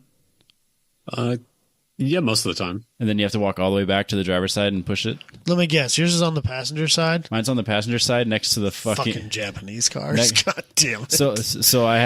So if I want to fill up my gas tank, I just kind of lean over to the window and push it right there because I moved it. It's so convenient. The things you can do when you rewire an entire car. Yes. Is that electric? Yep. That's annoying. Yep. Well, I was gonna like just put like a pull tab to it, and I'm like, what's gonna be like 10 times harder to make a pull tab than it's just wiring the switch myself. Yeah. So I put it basically on the cage next to the window, or the passenger side window, so I can just kind of lean in and click it, and we're done. Why do they put them on the passenger side? Because in Japan, that's where they that's the driver's side of the car. We're the weird ones, Adam. All right. Whenever you're pulling stuff apart on a Z, anything that is like specific around the dash says LHD on it. You're right. Yeah. Yep. That makes sense. And then like there's a big I was noticing on mine with all the top of the cowl stuff off of it, there's this giant grommet that the main harness goes through, and it has two arrows on it. One says RHD and it's pointed like this way, and the other one says LHD and it's pointed straight up. And so like they use that same grommet, it just goes in a different way depending on which version of the car it is. Yep. Still got those grommets. Every time I take that car apart, like I come across things that I'm just like I really enjoy working on that car for the most part. Like most everything is like reasonably well thought out. It seems like somebody looked at it. Japanese cars got some intelligent engineering behind it. I mean, that's not always the case. No, the wiring is a hot mess. Well, as soon as you start diving into it, I know, but like compared to working on GM cars, that stuff makes more sense. You don't say. Yeah, and I love GM cars. Don't get me wrong. My car is, however old it is, and I can take the dash apart and put it back together without it just crumbling in my hands. Just. I don't know that I'd want to do that on my 2020 Chevy. I sure don't want to do it on my 2010 GMC. No. It's already crumbling apart, and you haven't even taken it out yet. Yep. Yeah, I got a Takata airbag recall. I'm like, I'm not paying you guys $1,000 to replace the entire dash after you do this recall. Jesus. Yep, forget that. Just risk the neck injury. It's fine. If it was just the passenger side one side. Oh, then that shit's never on. Nobody ever rides over there anyway. So. Yeah, so that's where I'm at with my car. But Dusty's also been wrenching on his Z. Yeah, I see pictures of sparks. Yeah, we're doing Z. Oh yeah, he's got 2 cars he's working on, cutting stuff off, and got Z Boy podcast. We got so many projects going on. It's stupid. and you give E-Man a hard time. He's got 2 cars and 2 people. Yeah. Yeah. So So last year during the year, I put a Willwood big brake kit on the Z with the big 14-inch fronts with Aero 6 calipers, and I don't remember what the calipers are on the rear, but the rear rotors are now the size of the fronts originally on it, and it's a 4-piston rear. So you got 13s in the back and 14s in the front now. Yeah, something like that. Damn. I get it. So I put all that on there. I put all that on there, but left the stock ABS. And my logic on it was, hey, this is all like increased braking power. It'll have a wider range to be able to stay out of the ABS when braking on track. And that turned out not to be the case. Nope. Have you heard of ice mode? Did you get rid of the brake booster? What's up? Did you get rid of the brake booster? Is that what I'm looking at? I'm getting here? there. I'm telling the we need the backstory. I'm sorry. I just realized there's a lot of stuff missing in this picture that Robbie's got pulled up. He doesn't have a picture of the brakes. I don't pay attention to what you guys are doing. Yeah, I'm building a case for the stupid thing that I did over the winter. Continue. So go to the track and it's still just ABS. It's better. It's more controllable, but it's still just like you brake as gradually as you possibly can to get into a hard braking zone on the track. And it's still just instant ABS, all the way through the braking zone. It stops well, but it's just annoying. And it's not it has inconsistencies. So I was consulting Robbie's guide on the MK60 and looking at this mess of wiring that has to be done and plumbing. It's not a mess. It's easy. I'll probably get there eventually, but I am blown away at how many people have reached out to me and complimented me on that. I'm not at all. Some random stranger messaged me. I didn't see it for weeks, and obviously complimented me on the article, and then had some really, really in-depth questions. And I'm like, I don't it was because he was asking about the Mark 60E versus the Mark 60 and asking how relevant. I'm like, so now you're a subject matter expert. I was like, I don't know the E's that well, but I did point him in the right direction and got him hooked up with the right people. But is the E the later model one, or I'm not sure what it even goes in. I know a lot of people are going that direction. Obviously, they're easier to find. Yeah, because I'd seen the stuff about the later ones, but then for a Z, you've got to change the wheel speed sensor types, and I wouldn't want to do that. No. So I was as far as I had eBay listings saved to get the module and the yaw sensor and all that stuff, and I had $1,000 worth of crap with pressure sensors and the module and all that stuff by the time it was all said and done. Yeah, I mean, yeah, that's what they cost. That's what I would have expected. That's what they cost. Yeah.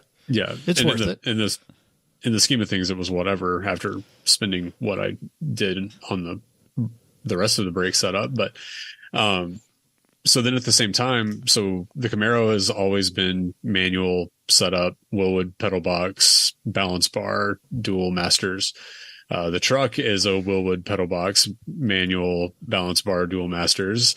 And there's a company called Alaria Tech that has a bolt-on setup for the Z, which puts a balance bar with an adjustable motion ratio, pedal setup, and dual masters with balance bar.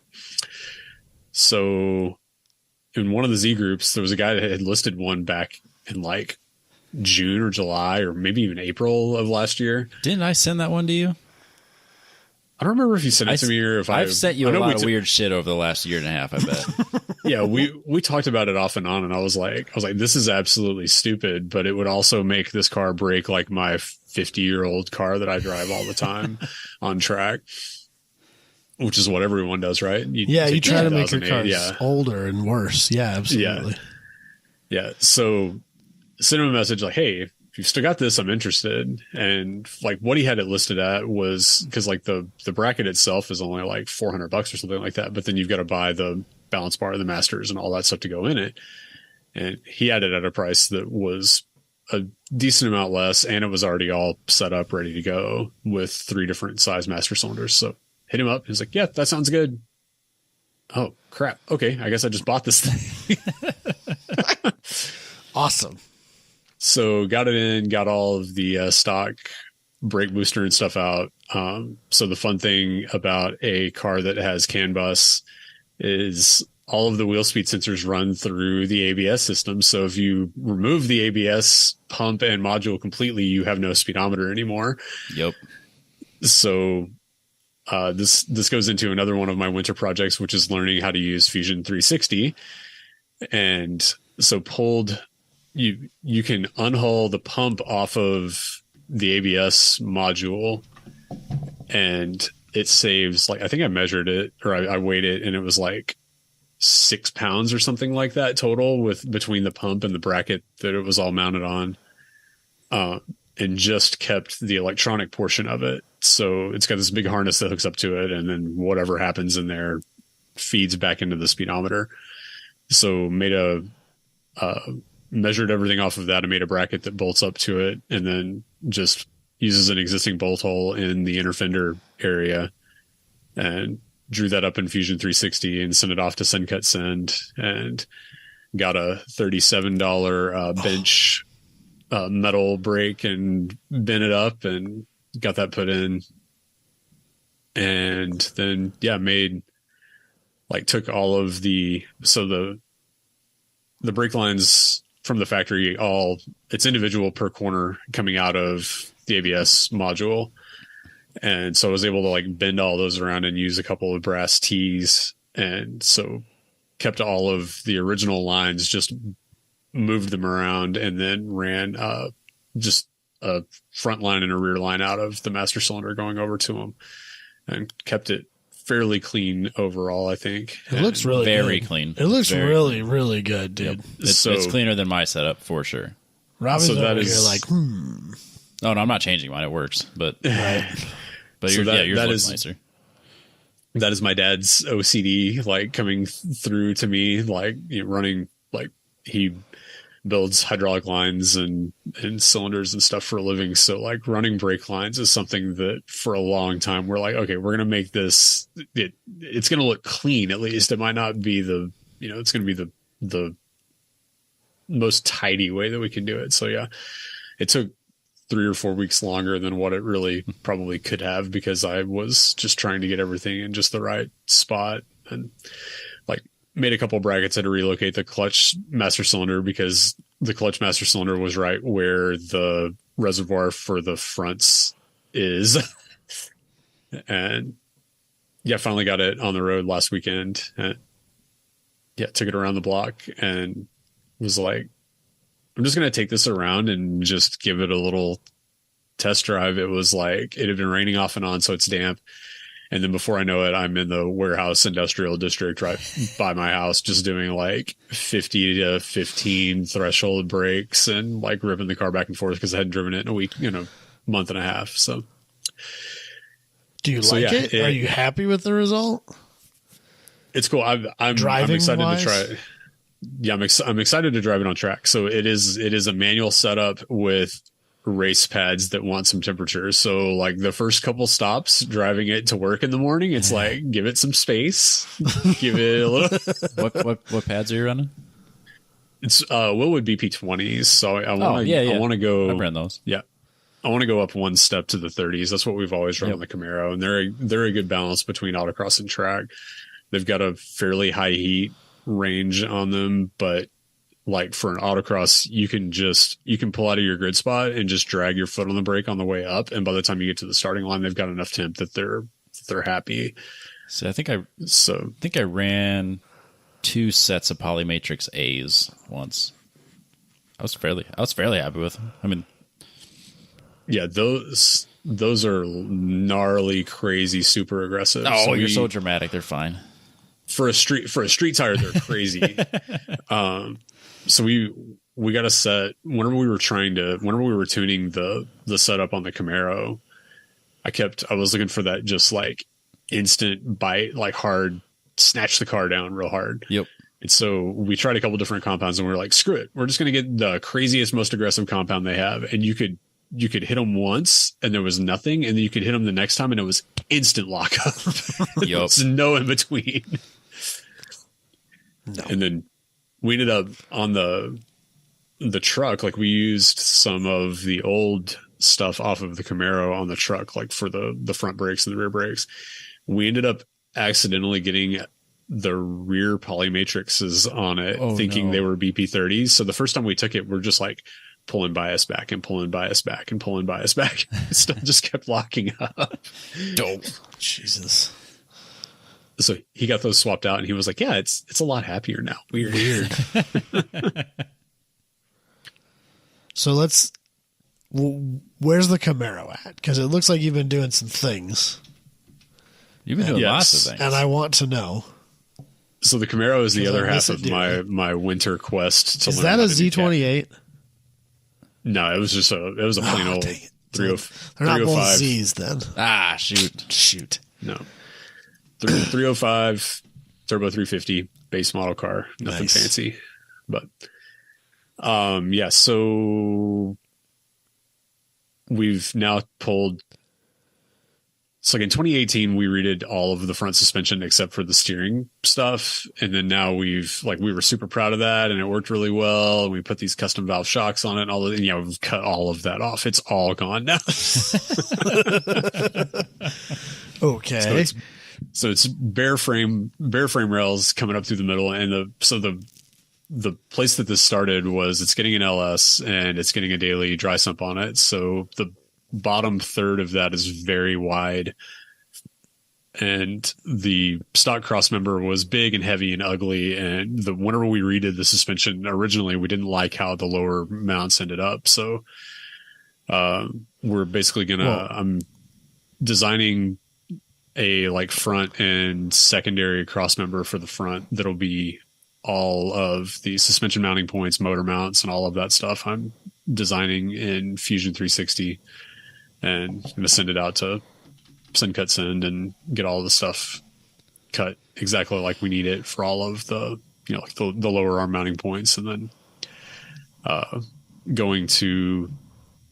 we've always run like a SPC rod end style upper control arm that was just adjusted with sleeves.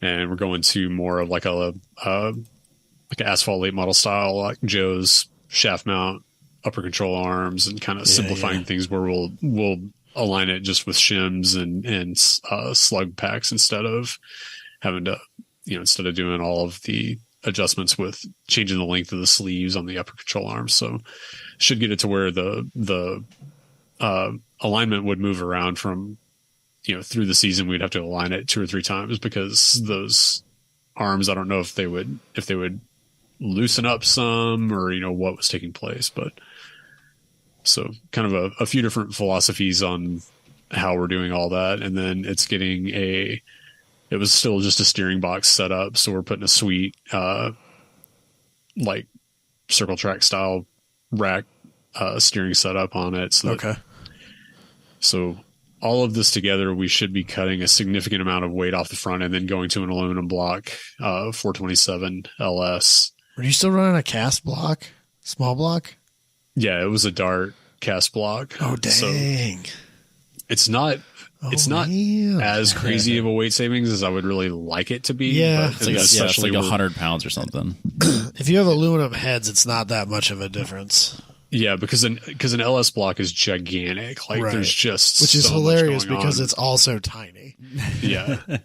But if you sit it next to a bare small block, there's just a lot more metal there with the skirts on the sides and everything. But it can also make 1,000 horsepower. So handle it without withstand 1,000 horsepower. Yeah, stand 1,000 horsepower. Yep. And then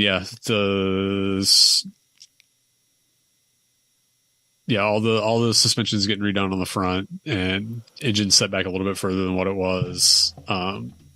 We've got like a fiberglass nose for it, so it's going to take a lot less structure for that. Just nose piece. It'll still be steel fenders, but like everything's just being done in the mindset of just cutting weight everywhere we can. We've cut so much just big heavy stuff out of it already. And I've been looking at like asphalt late model front clips and like just spindly nothing to these things. And just didn't we find you a carbon front end? I feel like we found him. We did that one, and we sent it to him. Yeah. What's up? Just go the Formula One route and just do bare carbon for everything. Quit being a pansy. Yeah. I bet we can get carbon doors for that thing. Oh, easy. I bet I bet we know a guy that has a sponsorship with carbon fiber places. We do? He does. He does? Let's get going. Yeah. Who's that? Ferris and Anderson and their Anderson Composites. You think HGK wants to make some second-gen Camaro carbon Kevlar parts? Yeah, of course they're becoming more popular as drift cars. I bet they do. Yeah, I've seen ones of them in drifting. So yeah, part of my, and the thing we keep coming back to is where do we go play with it? But the idea is just to kind of target the track mod kind of rule set. But part of me also says let's make it to where it could be street moddable also with less tire. So I'm thinking like, maybe there's a set of steel doors that have windows and we could go do like Optima stuff. And then there's a set of fiberglass doors that we can just go and do whatever with like track mod style, more race car oriented stuff. But the overall idea is to make it a dumb, stupid race car, but still have it be something that we can drive on the street without it being too like completely miserable. So like removable front arrow. So you don't have to worry about ripping that off all the time. And, carpet and a headliner just because it's not that much extra weight. It's not worth. I don't want to listen to like we had the car bare floor and bare headliner for a long time and it was awful. It was everything about it was awful. It's shocking how much that quiets things down. Even just really basic layer of carpet. Yeah. Yeah. I'll eat a few salads and we'll offset that weight. Like, it's like 12 pounds of carpet and it's incredibly quieter. So yeah, that's the big thing going on right now is designing all that stuff for the front. And I'm going to go up there tomorrow night and take dimensions off the rack and start trying to account for that. And we're going to build a set of headers for it because there's no off the shelf header that works. Like it just, it's scope creep of the highest order, but super fun. And a lot of things that we've wanted to do to it for a long time. Whenever we look at things that we did in 2006 on it and just like, God, that's hideous. And well, now we've got a little bit of the experience and the tools to be able to go back and fix it the way we mostly want to. So I'm going to throw it out there. Have you looked at Sicky's LS swap headers?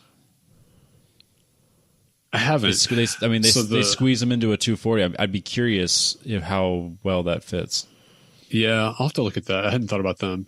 Because the thing, we're wanting to do 2-inch primaries, and that gets weird. Okay. We ordered a set. I want to say those are 175.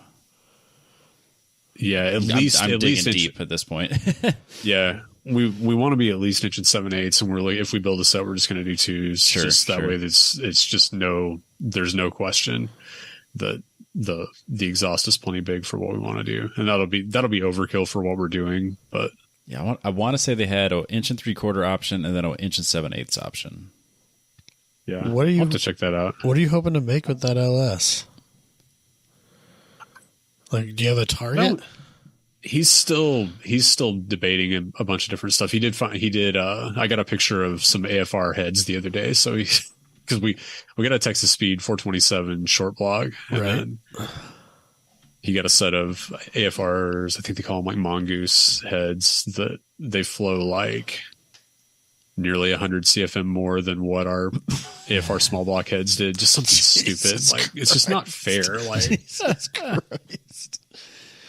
So yeah, dumb.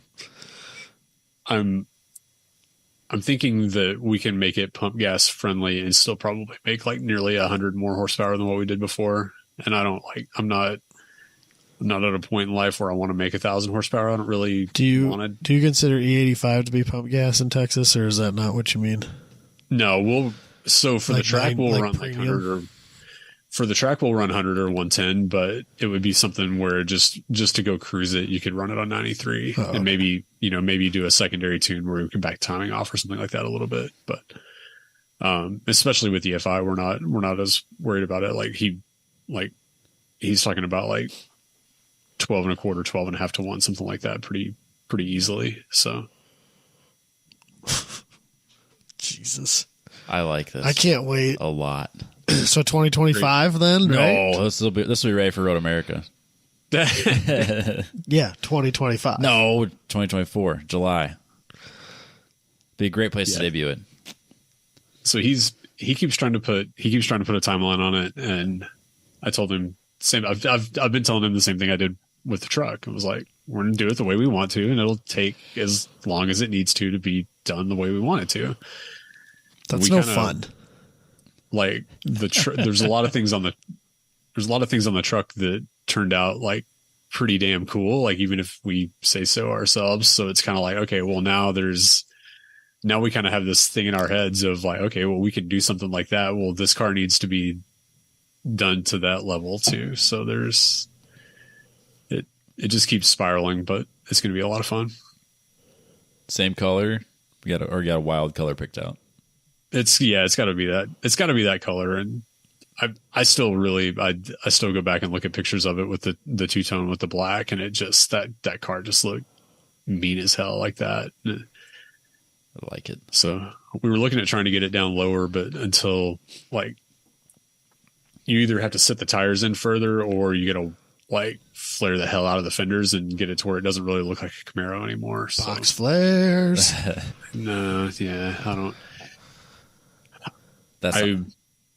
I like the idea of it looking like a Camaro with a little bit of aero on it, and it just being like faster than it should be.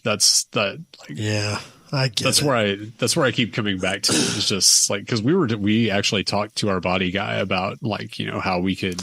Oh, I know you were talking about like IMSA box flare craziness. Well, we weren't really. It was more just like kind of the way Mike Dussault did the quarters and the fenders on like the newest version of his car was kind of what I had in mind, of just like keep it the same shape, but just like pull it out. Right. But there's not a first gen has a lot of really nice hard body lines in the rear that you can use as a starting point, and a second gen doesn't. It goes all the way from the roof down to the bottom. It's one big curve. Quarter, yeah, and there's no place that you can really pull it. So that's because like you're looking at like a first gen Camaro's got a crease that you can use as your starting point to come out without having to change the roof line. Yeah. Yeah. And that on a second gen, you gotta tell yourself like, okay, where are we gonna start this and end it? And then, at the back of the door, there's no line. It's the only line is in the middle of the wheel opening. I have a solution. You cut the car down the middle and add 2 inches. I mean, how At this point, how much harder could it be? Just add 2, 4, 6, whatever inches you need in the middle, and then the car is wider. So the other, well, so the thing I keep coming back to also is we can fit 12-inch wheels and 315 yokes on this thing, no problem. The way it was, we just, if we want to get it a little bit lower, that's where the issue comes in, and it's kind of whatever on getting it lower. So it's a lot of tire. Yeah, and it's not like it was, standing up in the air anyways. No, it wasn't the lowest thing in the world, but it certainly wasn't stock ride height. Right. Yeah. I mean, I just want the top of the tires to be just like out as far as they can be in the fender. People with old cars just suck the tires way in, and I just don't like it. And we gotta order new wheels for the truck too, and fix that issue, as E-Man pointed out to me a while back. And now you can't unsee it. Yeah. What an asshole. Well, so the wheels that are on it are from the Camaro, so it's not like they weren't ordered specifically for it. Okay, that's good.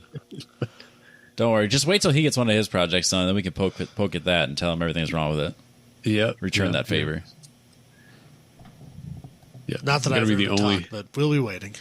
Yeah, for a while. It happens. Yeah. Yep. We got to be the only people in the world that can swap wheels between a 350Z, a 63 Chevy truck, and a 79 Chevy Camaro. I forgot about that. Yep. I mean, you're not wrong. Yep. I ran the rear tire, 315 18x11s off of the Camaro on the Z at an autocross last year or the year before. You can fit a surprisingly wide wheel back there. I know, it's so stupid how much tire you can put in the back of a 350Z, like stock. It just tucks right up under there. Without doing crazy A-arms and nutty stuff to make it clear. It just fits. It's all good. It's whatever. Well, I mean, it's a 3,000-pound car, so it needs to be. I guess. Or in my case, a 3,300-pound car. But hey, but who's counting? He saved 6 pounds by getting rid of that brake. Yeah, he's happy. He's getting there. So, yeah, total it was nearly 15 pounds between the ABS and the booster and everything else. So, what more could a man want? More or less, I guess. He'll put it all back on there when he puts the Mark 60 back in it. Mark 60 is not much weight to it. You don't need a booster to have a Mark 60, do you? No, Dalton doesn't have it. No. You need Tilton has some ABS rated Masters that have a different style seal on them, because I guess it creates like reverberation. Yeah, I'm sure that'll eat up seals. Yep. So I wonder if Dalton that's the knows only. That. I know Dalton has a Tilton pedal box in there. I wonder if he has ABS rated Masters. For sure does not. I was going to say probably not. So yeah. Well, cool. Yeah, and then in amongst all that other stuff, I bought a new camera and went out to Eagles Canyon and shot some WRL last weekend. So, brought the child. Of hobbies. Yep, took the kiddo out, let him play with monster trucks while I shot pictures. It was pretty cool. I wish that it was warm enough that we could have races. Yeah, no kidding. Actually, it's kind of nice to have an off season though. But yeah, no, I mean, seeing your pictures pop up and then kind of paying attention to WRL this past weekend, I was like, man, Eagles Canyon's a pretty nice track. Oh. And then that picture you sent I think you just sent it to me. It was just like the wide panoramic view of Eagles Canyon. I was like, God damn, it looks like High Plains. It's like, I want to go right now. Yeah, I had a weird thing of I was at a track that I've been to like 50 times, and watching a series run there that I had seen somewhere else made me realize this track looks a lot like one in Colorado that I've been to. Yep. I mean, I really enjoyed Eagles Canyon when we did it at One Lab. Isn't that a country club? Yeah, it's a club. Is that a motorsports ranch or whatever they call them over there? Yeah. So both of our local tracks are membership based, and then Eagles, like new people bought it like 4 or 5 years ago now, and they just keep building and building and building new stuff. It is super nice. It spoils me to go there and then to go run anywhere else. Like, the facilities are just amazing, and the track it's pool table smooth. Yep. And over the top bar and grill. Been there, Yes. eaten there. Excellent food. If anybody's wondering, there's at least 2 ponds there too. So that's good to know. Yeah, because I think they had, is it that new, or did they resurface it recently? Because it was so the track's been there for a long time. The track was built in like early 2000s, mid 2000s, something like that. okay. But yeah, the people that own it now just bought it, like I said, like 4 or 5 years ago, I think, and they repaved it and then they reconfigured the back half of it. That's what it was. Because like I had the original configuration on Assetto Corsa.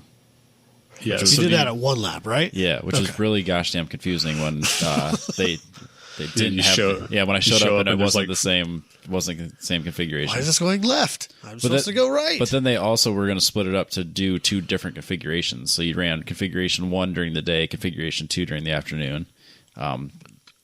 So like, yeah, I can't remember how it was supposed to be set up, but yeah, and then the morning session was screwed because SCCA had like completely oiled down the track the weekend before or something. Yep. No, they had a vintage race the weekend before, and like the racing line was literally just an oil slick the whole way around the track.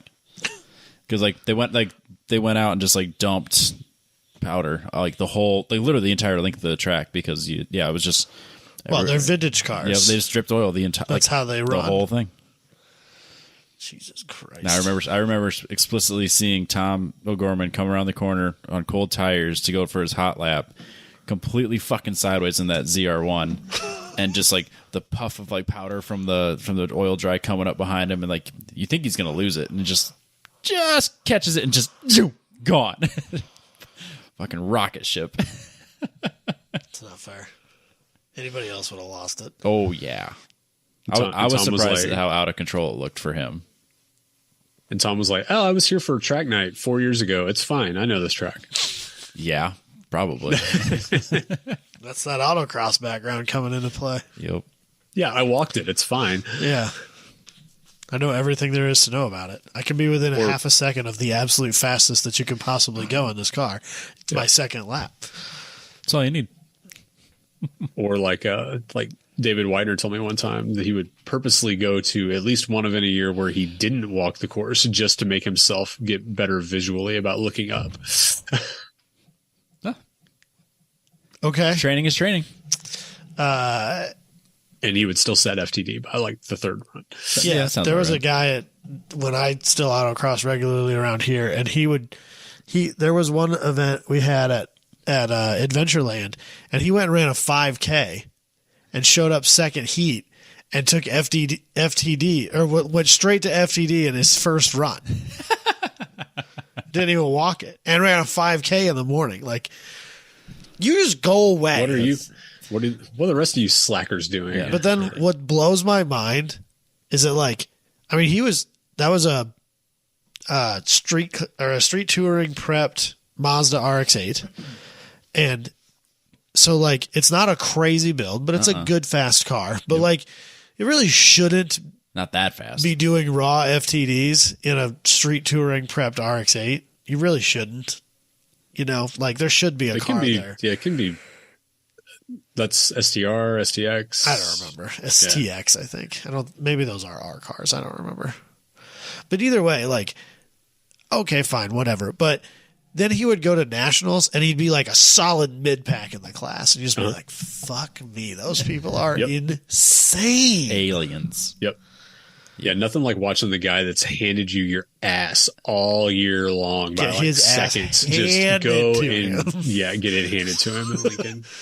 Being like, we have